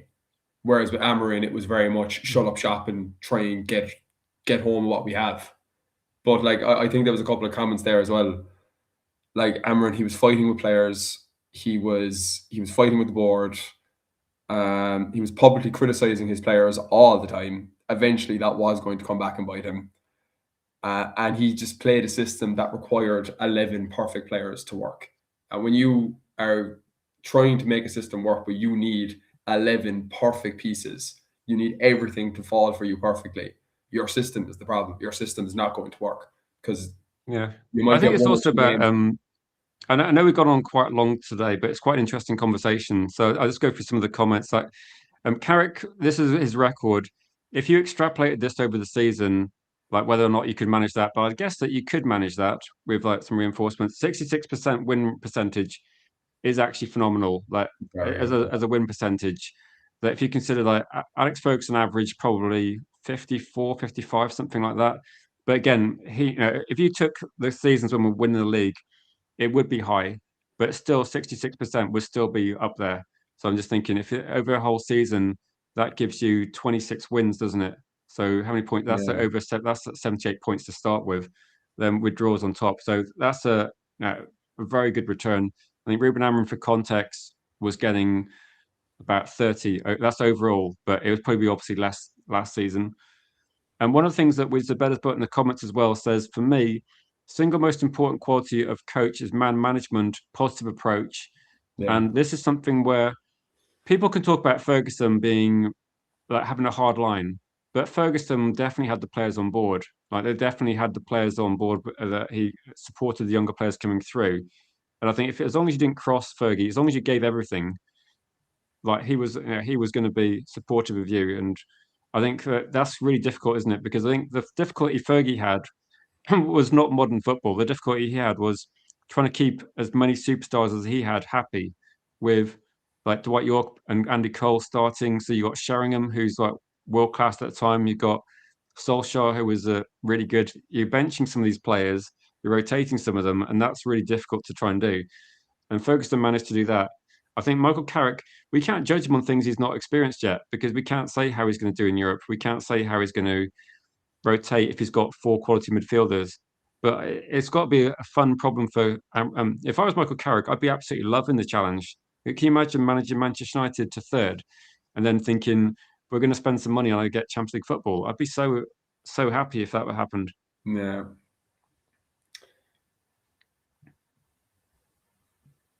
I will say for like context that I don't think Ruben Amorim was ever going to get the players he wanted, and that's probably on the people above him that I'm not sure why he got. I'm not sure why he got signed.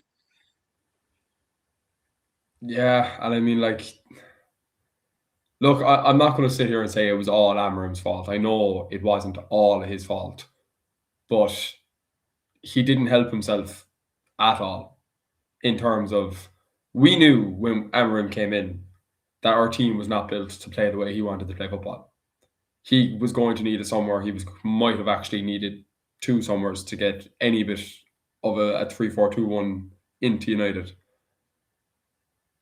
But then just don't do it. Do you know, like he came in November, spend 6 months just getting United over the line for the season, and then maybe towards the end of the season switch into it, get your preseason in with them, get your 3 months in with them. He was just setting himself up for failure the second he walked in the door, and then things weren't going his way. People were calling him out, and instead of actually trying to go out and prove something, he was just doing a lot of talking, and it was all we have to suffer, and you're seeing different things to what I'm seeing, and what I see in training is very different to what you're seeing on the pitch and all this. And I'm like, well, you can't really help him that much if he's just so stuck in his ways. Like there was Yeah, just true. it just came to a point where he was not going to give up on it when it so clearly wasn't working. And I know at the end of the day it was him giving out about the board that got him sacked, but I would have given him maybe another month or two, and he was going to go regardless. So I don't know. He just didn't help himself at all. He'll be a good manager somewhere in Europe. I know he will, but he won't be in England probably again in his career, I'd say. I think it is difficult, isn't it? That with the situation, I think as a coach, your job is to try and get the best out of your squad. And if you want to do something different, yeah, I suppose you had to prove you can be adaptable because the Premier League, if you play one way of football, it doesn't matter how you look at Arsenal recently. Arsenal have been very effective what they do, and the first thing that happens is teams go, all right, how do we stop Arsenal? And I think with the Premier League, you will get enough teams that can stop you eventually. We've seen relegation fighting teams. We've seen West Ham unlucky against Arsenal, and West Ham are 18th in the league. So you're not going to get an easy ride. And I think when Man United looked a bit predictable, and we kept saying it every week, we are going, right, we're going to do this, we're going to do that. And we watched the game and go, okay, it's the same old. Then teams like mid-table teams adapted and started beating us, and it became very difficult. I do say with Debassis that it's fine to have doubts on Carrick. Like Carrick's not managed Manchester United in the Champions League that we don't know, but it would be amazing if it did work.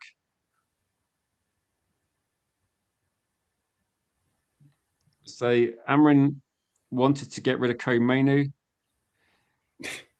That's probably the. I think that started being. I think that was That the was the nail line. in his coffin for a lot of the fans, I think. That You was know, the I think start with of that it. one, like I don't think I spoke to you since then too much, but I was going to say, do you think that doing that, it's I think he might have crossed the line with the club because I think the club saw Komenu as like the future, rightly or wrongly. I think rightly because I think he was very good, and I think we saw a disconnect between what Ruben Amorim wanted to do and the club's thinking, actually, you're there to coach. And Coman is one of our best youth prospects. If you bench him for Agate, it doesn't make any sense. And I think Wilcox was about to step in and say, when you have someone that I think people criticize people at Man United, but I do believe that they saw Amarin making mistakes and were trying to help him a bit, and they were going to, they were, and it felt like Amarin dug his heels in and maybe made it easier for Man United to sack him. That's my gut feeling that I think Manchester United were really supportive of Amarin, wanted it to work, and then thought, actually, we can't work with this guy because we're trying to help him and he won't take any sort of. And then this is why I think that this could have been Amarin's window. We could have been talking about Man United buying three midfielders for Amarin. We could have been talking about maybe a wing back. We don't know. Yeah, yeah. No, Well, let you I respond. I probably just want to say big thanks to Modern Samurai for gifting memberships. And so, welcome, End the Madness. End the Madness is like one guy that I was like kind of looking at End the Madness and thinking, you're the only person I know that in August said we're finishing top four. Because do you remember, Dylan? I was saying we get Europa League, and people in the comments were saying, Rich, you're delusional. We're going to finish 12th. And I was like, come on, man. We can't buy, we can't buy like some good players and then finish like three positions higher. yeah. So welcome Lounge 47, Misty. I recognize you guys from Berber's account. Big up to you, Touchdown Facts as well. Good to see you. And Wizard Better, big up to you as well. So if anyone's got like a final question, let me know when you need to go, Dylan. I've not spoken to you for ages, so it's quite nice to chat to you because you seem to agree with loads of my opinions, and I was like, this is good.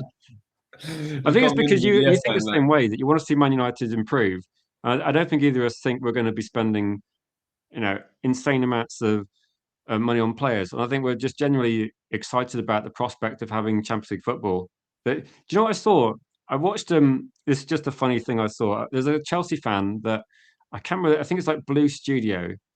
When he found out about what happened with Red Devil United, he posted something on his channel page to say, you know, if you followed Red Devil United, please follow United TV. And I was like, oh, this is a good guy. And I like watched a couple of his streams, and he had one of the because he's a Chelsea fan, and there was one of his guests started singing the Champions League theme, saying, "I'm going to miss this." And then I was thinking, we're exactly like we're the opposite of Chelsea, aren't we? We've kind of gone through that really bad season that Chelsea seem to be hitting now. And when we Yeah. start hearing the Champions League music, I'm just thinking, oh, 8 different teams we get to play now. It's going to be like such a fun competition to get back into. Mm. Maybe am I being delusional because I'm not even thinking about people who are in the comments saying, but how's Dallo going to cope with Cavashalia? And I'm just thinking, I don't know. I don't even care at this point. I just want to see us back in the big competition. Yeah, I think like a lot of like expectations need to be adjusted a little bit in terms of going into the Champions League. I think if we got anywhere near a quarter final, that is a fantastic season for our first year back. Especially given it's two extra games in the league phase, it could potentially be two extra games in the knockout phase if we have to play it. Um, and look, as you say there, like you look at the Bayern Munich PSG game there from a few weeks back. Like if you put any Man United player into that isn't Bruno Fernandes, they're probably getting rinsed around the place. But again, I'd be in the same kind of thing as you, where I'm just like, it's just going to be really nice to see us back playing Champions League football, especially when the last campaign was so bad. Like it was pathetic, to be honest. And it was a campaign that we were all feeling really confident about, given the group that we were in. And then you go back to 2021, the exact same. It just was massively underwhelming, knocked out by Atletico in the round of 16, I want to say. So yeah, we just haven't had a really good Champions League run in, I'd say, probably the bones of a decade, probably even longer. I know. I And was thinking it's been a long time, hasn't it? it's probably You know, 2011, really. people talk about this season, and it feels like. Do you remember I was saying? I think I can't remember if you were like, on the channel loads last summer, but I went on a holiday when we played Grimsby, and I went out for a meal with my family. And you go back to the hotel room, had like a few drinks. I just checked my phone to see how many we'd beaten Grimsby by. And when I saw it, it was like, did that game have extra time? It must have. Yeah. No, it And I was didn't. It looking was at my quite phone penalty. thinking, oh my God, it's like near the end of extra time. We're like going to go to a penalty shootout. And I was like, wow, what is going on? And I think people in the UK were obviously watching it. I followed it on my phone, and I thought, oh, I can't believe we lost. And since I've come back, like so after like last year when I was back doing the channel, every sort of month or so, or every few weeks, people mention that game, and I'm just thinking, obviously I haven't watched it. I'm not going to rewatch the game, but I was thinking I kind of like missed like what seems like a generational bad match, and maybe my view changed a bit because when people say when I'm a bit positive about the team recently, people say don't forget Grimsby Rich, don't forget Grimsby, and I just think I didn't see that match. I feel like I almost like need to watch it just to provide context with what happened. But It was an awful viewing. Awful viewing. yeah, I think Like, actually did Co mainly start? Because I think people say mainly started yeah. against Grimsby Rich, and I was like, okay, I don't watch the game, but And the thing with it is that he was so comfortably United's best player that day. Like, did so comfortably. was And it a for non some own goal? reason, he was there. Was a non? I was let me just go through a couple of the comments, but I think No, Nana was in goal, wasn't he? being there would have been a goal, I'd say. So do you remember? So they big up to Modern Samurai as well. Very generous super chat. Thank you. It says Derek Carrick. He says got the team humming. I also apologise, Dylan, that on this format you kind of get covered by the comments. That's Um, fine. No Is there problem. any manager that needs his players bullshit can't use what we already have is wasteful? So Carrick took over what we got on Champions League football, which that's the thing, isn't it? That's why I Yeah. do agree. Like Jim put out a comment and said, I did say, Jim, I do agree that things are moving in the right direction under Ruben Amorim. I'm not disputing that at all. Ruben Amorim didn't get the players he wanted. I'm not disputing that either. Michael Carrick didn't get any signings, but I think it's all about if you gave me like I don't know, like some parts to make something and you think, oh, I'd rather make something else, then you can't do that, can you? If you get something from IKEA and you got a wardrobe and think, actually, I quite like to make a kitchen, then yeah, you can try, but it's gonna look like your wife's gonna come home from work and go, what the hell's this shit? This is supposed to be a wardrobe. I go, and you go, well, if you'd bought me the right pieces to make a kitchen, it would be a kitchen, wouldn't it? Do you know what I mean? You have to work with what you got. Yeah, you're dead right though, like 100%. That is kind of the massive turning like thing that why I hold Carrick to such like I think he will do well if he gets the job. He came into a team that Ruben Amorim had pretty much convinced 90% of the fan base was not good enough to get in European football, and he made them one of the best teams in the league. And he, as you said, like he didn't go away reinventing the wheel. All he did was put players in a position where they can maximize their strengths and minimize their weaknesses. And like, yes, it does sound very simple, and it kind of just sounds like anybody can go in and do it. See what I mean? See what I mean? I can't go for like four streams in a row about someone mentioning Grimsby. I think someone over the holiday, I think some Man United fans need to have a nice holiday and like some counselling and just forget about Grimsby because he said, "So what for this PSG?" I did see actually Natasha put a comment and said it will end in tears with Carrick, and I just thought my reaction is going to be, I don't think we're living in dreamland because I haven't really set any expectations at all. I've just said that I'm looking forward to the competition. I always look forward to the Champions League. It's like, and if we played against Paris Saint-Germain, I hope we do play against Paris Saint-Germain. They're one of the best teams in the world. Yeah. And Yeah, like you want to be going out in Europe and you want to be playing PSG, you want to be playing Bayern Munich, because then when you're coming back into the Premier League, and I mean no offense to anyone when I say this, but you're playing the likes of, let's say, your Leeds, and you're playing your Fulhams and your Crystal Palace.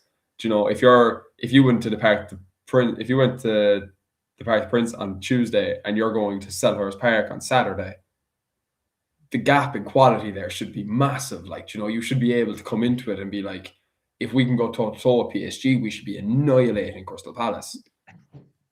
I'm laughing at a comment.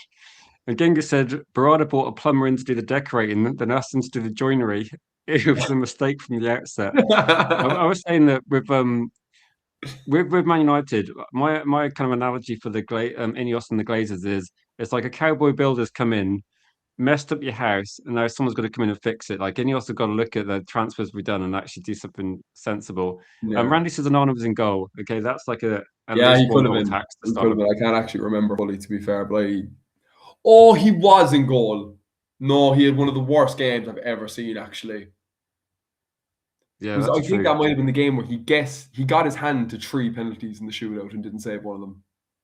Do you think the way I'm optimistic about it, Cake? I know that we finished second with Ole Gunnar Solskjaer. I think the difference for me is that Ole Gunnar Solskjaer didn't really, for me, get a transfer window that made sense in terms Yeah, of what's the weakness in our team, which players we're going to try and sign. And Michael Carrick, I'm not saying Michael Carrick will be better than Ole Gunnar Solskjaer because Ole Gunnar Solskjaer might well be more effective with Ineos. This is for me is going to be Ineos the most important. The transfer window for me is the most important thing, but having a right coach that has the same uh, at least be thinking the same way as Wilcox, Barada, Pavel, because they're all on the same team, aren't they? The head of your coaching is going to be working with. It has to work with your director of recruitment in some capacity, and the technical director at the club as well, because they all need to be pulling in the right direction. Because the Premier League has the same. Note. There's a group of people at Man City trying to do the same sort of thing. Like City are trying to buy the best players in the world. So are Arsenal. So are Liverpool. So are Real Madrid. So it's not just Carrick; it's all the other people and you need to be, if Michael Carrick looks at the transfer strategy and thinks, "What's this crap? I can't work with this," then he's not the right person. But it seems that he's on board with what's happening. And I mean, it's really difficult to predict what will happen next year. But we should be more optimistic. Like a year ago, we finished 15th. We lost to Spurs 4 times in a row. That's never going to happen again, surely. And and yeah. Like I think that I understand I slightly. just noticed that. Big up to you, Modern Samurai, for the super chat. No, let's say Modern Samurai being so generous recently. Massive thanks for supporting the channel. He said Amrin helped us lose to Spurs. Oh, do you know what I mean? I, I had these Yeah, conversations with my enough said. children, and my children aren't really massively into football. And they were asking me at the start of the season, where Man United in the league? And I was like, for 15th. And my children were like, I thought Man United were good. And I was like, yeah, no. So did I. I remember And having that talk I with my had little this brother last year too. Yeah. and we had this conversation where my daughter's friend, her dad's goes to watch Aston Villa sometimes, and her friend's quite into football and went with him to watch Aston Villa. And my daughter's saying, "Are Aston Villa a better team than Man United?" My friend says they are, and I go, "Well, it's difficult to say. Well, if you look at the league table, it looks like Aston Villa are better at the moment, but it's just it just felt Yeah. like for the first time in a generation." I was looking at teams I didn't, and I was thinking we used to beat Aston Villa every year, and it became like normalized that every time we played a mid-table team, people were like thinking, if we play Fulham, Carrick plays Fulham, and people go, "Oh, Fulham's going to be a massive test." And then we play Bournemouth. Oh, Bournemouth's going to be so difficult. Brentford. Oh, that's going to be so. And every team in mid-table now, Man United fans are seeing it as a really, really difficult team. And I'm thinking, this is there's no confidence in the team, and we've actually got through most of those quite effectively. And bloody Spurs, like saying 4 times in a row, 4 times in a row to Spurs. Oh, sackable offense on its own, to be honest. Yeah, sorry to end on negative. Do you want to like bring it back? Are you good for like 5 minutes? Then I think 2 hours Yeah, is like a long stream. But I think it was quite a long stream last time you came on, Dylan. yeah. No, it usually is. It's always kind of around the hour 40. Which I think obviously, it's because there's that. It feels like there's quite a lot of things to talk about. Um, so subs are out. Amran didn't play Agate, who was on a good run against Spurs. That infuriated him. I think Amran benched Garnacho yeah, that was the for one, right? for non-footballing reasons. I think he fell out with Garnacho or something, but Garnacho was a definite threat, and it meant that Almajolo got double, triple teamed on the right hand side. I remember watching like say 2 to 3 Spurs players taking out Almajolo, and we had literally nothing on the other side. I can't Yeah, remember who was playing because I blanked it out of my mind. probably And Dorgu, I'd say. Dorgu would have be I the only taken one. note of more of Endomatis's predictions? Um, I will do. I will do. After the transfer window ends, we will definitely predict the season, and I'll try and get some people like Dylan and Jules and other people involved to do that because that'd be quite fun. What's your expect? Maybe a general question, Dylan. What your expectations for everything? Like Carrick transfers, like are you feeling upbeat or do you? Because I'll just say quickly, I don't want to influence you, but half the comments are probably saying Carrick's untested, Carrick might mess up, we'll be regretting it, we're going to sign cheap signings, etc. And on the other side, there is like, we're going to get some good profile players in, we're going to be absolutely fine. Where do you lie? I'm on the optimistic side because I think if you are positive, it's more enjoyable at least at this stage. There's nothing to go for at the moment. I'll just give you a stat that we just a bet put up quickly. So manager since Alex Ferguson, first 15 Premier League games. These are points. So Moyes 22, Van Gaal 28. That's pretty decent actually. Mourinho 24, Solskjaer 35. Wow, actually, that's out of 15 games. That's out of 45. Ragnick 22, Ten Hag 29, Amrin 20. I thought Ragnick was like the worst, but Amrin 20 and Carrick 33. You see, like, Interesting data. I mean, Carrick's second on the list, isn't he, after Ollie? and like I am someone who I'm still in the opinion that if Ali was backed correctly in the summer that we got Ronaldo, I think Ali would still be here, and I think we probably will get a league title out of it at some point. But I think what like obviously there's so many other variables that you have to bring into it and whatnot. But like, is that stat kind of just showing us that the lads who have been involved in Manchester United actually understand Manchester United and how to go about being a Manchester United manager? Like, one thing that people don't like to discuss in terms of picking our next manager is the personality. You need to be a Manchester United manager. You either are or you aren't. And there are such few people that have what it takes to be the manager of this football club. Ollie had it, Jose had it, Carrick has it. Nobody else that we have hired since Ferguson has had it. And you can take it whatever way you want, but Ollie and Jose have probably been the two most successful managers we've had since Ferguson. Obviously, Ollie didn't win anything, I know that, but it was a sustainable brand of football that gave consistent results for 2.5 years. If Carrick is going to come in and do the exact same thing, which to be honest, I think Carrick is going to get the job. If he can come in, if we get third again next season, and the gap between City and Arsenal or Chelsea or Liverpool, whoever it is, if that gap is smaller, if we look like a team that can compete, if we have a good run in Europe, and if we can add a cup along the way, I think then you start talking about, right, Carrick he's had 1 year of stabling the ship, he's had 1 year of getting his ideas across, now he has to push on, and we have to start talking about league titles and so on and so forth. But I think the next step in what we're in now is continue looking like a top three team in the league, continue with this kind of feel good momentum that we have going, that like every game that we're going into, we're going to win it, and doing it for the most part. And being able to combine that with the bigger fixture list with European football and hopefully going deeper Yeah. into the two cups. Do you think it's sustainable? Because people say it's lucky, it's not sustainable.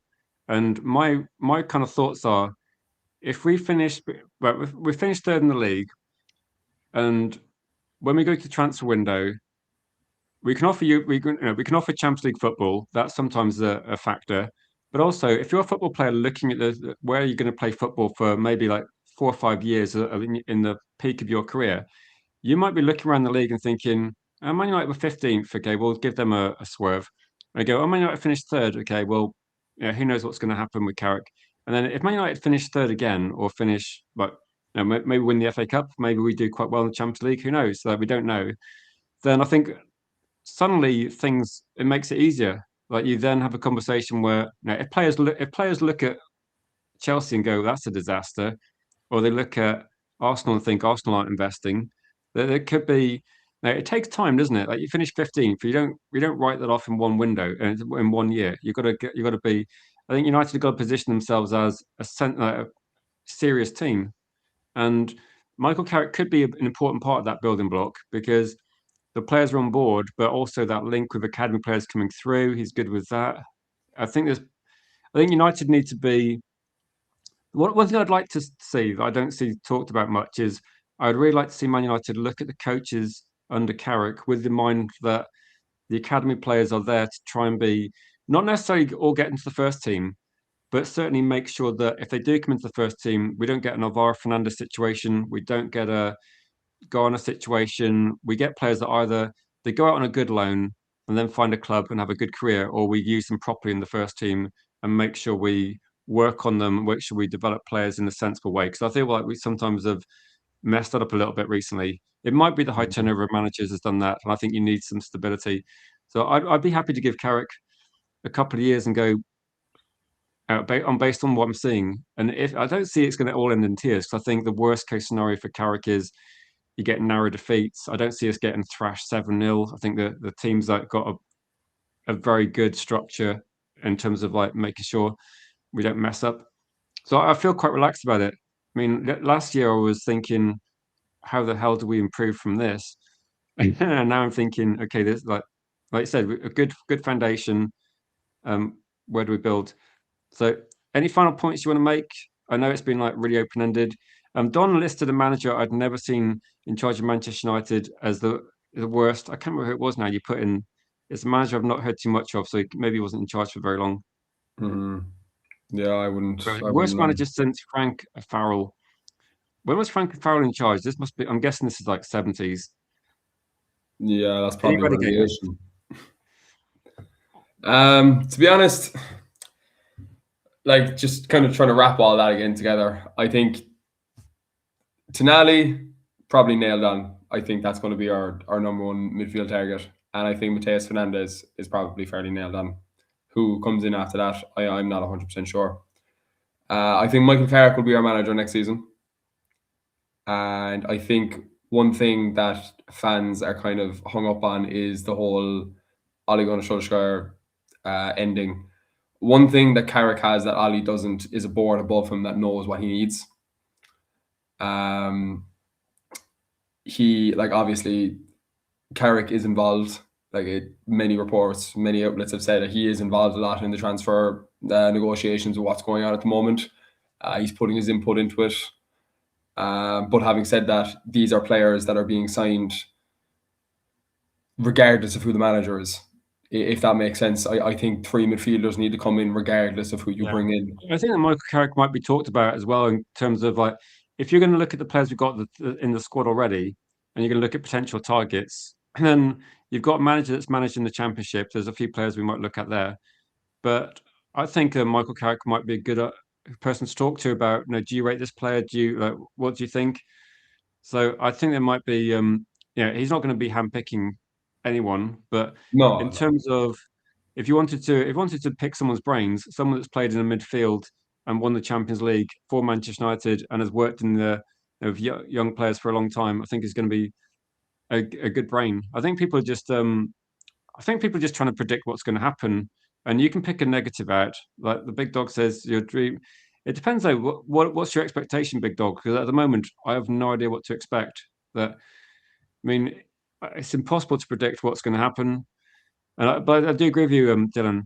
Whatever's good enough, whatever Man United do, is going to be done for the club, and it's going to benefit Carrick if Carrick stays. It's going to benefit Nagelsmann or Areola or anyone that came in because Yeah, the fundamental issues with the squad are the same.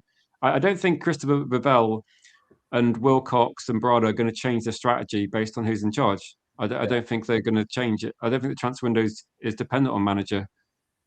yeah, I 100% agree. And I think as well when it comes to picking a new manager, you kind of have to break it down into right. What has Carrick actually accomplished this season? Carrick has taken a team that we were told is not good enough to play European football and has taken them third in the league and has comfortably, well, I won't say comfortably, but he has been one of the best. I would say there's a few big YouTube channels that said, I'm not exactly quoting, but there are clips out there that said Mainu's not in the team because he can't run, and if he does come back into the team, you guys will all see that. And Mainu came into the team for his first start of the season, and since then it's been like 66% win rate. So Yeah, fundamentally, I feel like I people know can guess. exactly who you're talking about there when you say that.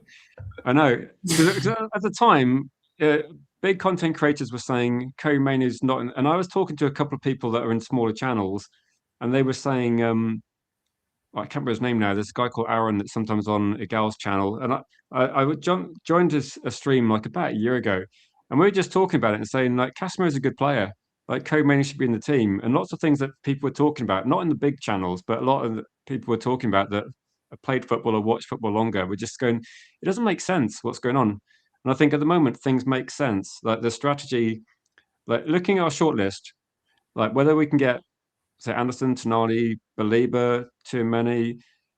These are all really good players, and we're looking in the right direction. So I think that Man United fans can.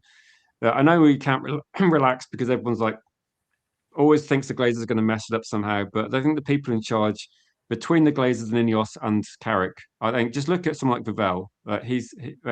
There's good players at the club. Obviously, good people at the club. Just the owners are still terrible. Um, so I'll just go for a couple of comments. UK, Dylan. I'll just read a Yeah, few out, and then also massive thanks for getting involved, Dylan. It's always a pleasure to talk to you, and it's difficult sometimes because of like working situations. So when you said you yeah. were available today, I didn't know you were available at 1 p.m., but it's made the 1 p.m. stream like really fun one. Hmm. Yeah, it's If good to be Carrick on the went to a early team like one. Madrid or Barcelona or Bayern, he would have been a winner. I say Middlesbrough. I think he took Middlesbrough from relegation candidates to To the actually playoffs. security. So He took them he to the did get playoffs. sacked at Middlesbrough, but let's be honest, you get sacked anywhere eventually. Yeah, and like a big thing with his time in Middlesbrough is that he had, was it Morgan Rogers or was it Gibbs White? It was one of the two of them, and he was sold. And they had a striker who had scored 25 odd goals, and he was sold, and neither of the two of them were replaced. And that was the year they lost the playoffs. And the year after that was when he got sacked. So you do It's have to add a difficult little at bit of teams, isn't context it? to it. Like, Do you remember like Brentford? Brentford got to like I think Brentford finished fourth in the league, and then they missed out on the playoffs, and then they lost like a couple of their star players. I remember following them about must have been like 5 years ago. So if you get kind of close in the championship, you lose your best players, so it's quite tricky. yeah, So if anyone else is serious, we should be looking at Areola or Emery. If we got Areola, it'd be exactly the same thing where yeah, we like go for a well-run club and go, can you step it up at Man United? So it'd be the same questions, I think. my thing with it, like if you're going to replace Carrick, you need to look at what he didn't do this season. What did he not do this season? All he didn't do was win the league. The next manager you bring in now, it has to be Luis Enrique. Like there is no one else really. Like you have to bring in like an Ancelotti, a Hans Flick, a Luis Enrique, someone who's going to come in and you're going to say your job this season is to win the league title, and if you don't, you have failed. Yeah, I was going to say, and you need to bring Vitinha and Cavashalia Yeah, and and Joe pick Neves another and one and go Dembele and because it doesn't. Yeah, because those players will not be at Manchester United, are they? yeah, like anyone that isn't that level of coach is on par with Michael Carrick. But the only thing that Carrick has above them is that he's done it for 6 months at Man United. So in my view, he's ahead of every other candidate. Now, Areola would probably be the only one that I'm like, I wouldn't mind seeing it that much. But as you just said, I think it's the exact same. You're in the exact same situation. You're looking at, Yeah, can he make the jump from Bournemouth to Man United? Can he make the jump from expectations as staying in the league, mid-table, getting a European place to winning the league, winning the Champions League, winning every cup that you come into? And then you're put into a realm of uncertainty there again straight away. So why rip up the foundations that have been put in place for the last 6 7 months to be left with the same questions? It's just a dodgy business decision, I would say, personally. yeah, that's true. Maybe the last question is that Big Dog said, "Are you enjoying watching us under Carrick?" I enjoy more than I did at the start of the season, Yeah. and put it that way. There's been some games I've really enjoyed, some games that haven't been great, but I think towards the end of the season now they're not going to be the most entertaining ones. Where's the better? Thank you so much. Says we so thoroughly enjoyed the stream. Great afternoon of football conversation, and said hope there's many more like this. No, it's good when you're available in the afternoon, Dylan. You have to come on the 1 p.m. show. 'Cause it actually makes it easier and more fun for me to do it as well because otherwise I'm kind of thinking what talking points are going to be like carrying the stream. But no, great to get you more involved. Oh, 100%. And yeah, no, big up to Don as well. And people that are tuning in that give me information that I don't know. Like it's funny when people talk about managers they don't rate and that are beyond like before I started watching United. So it shows that the Amrin thing is just making people really I Skeptical. suppose divided and angry. But yeah, final points. Cake says I'll be shocked if we United sign Tonali, but he'd be really happy with that one. And yeah, Yeah, I'll it's a just say hard to one. the bastards, people that don't want Carrick, just remember there's other options out there. That somewhere there's another Amarin, somewhere there's another Amarin lurking, and it could Yeah, there's be. another Ten Hag You around the never corner. know. Like, You never know, do you? Look at this one.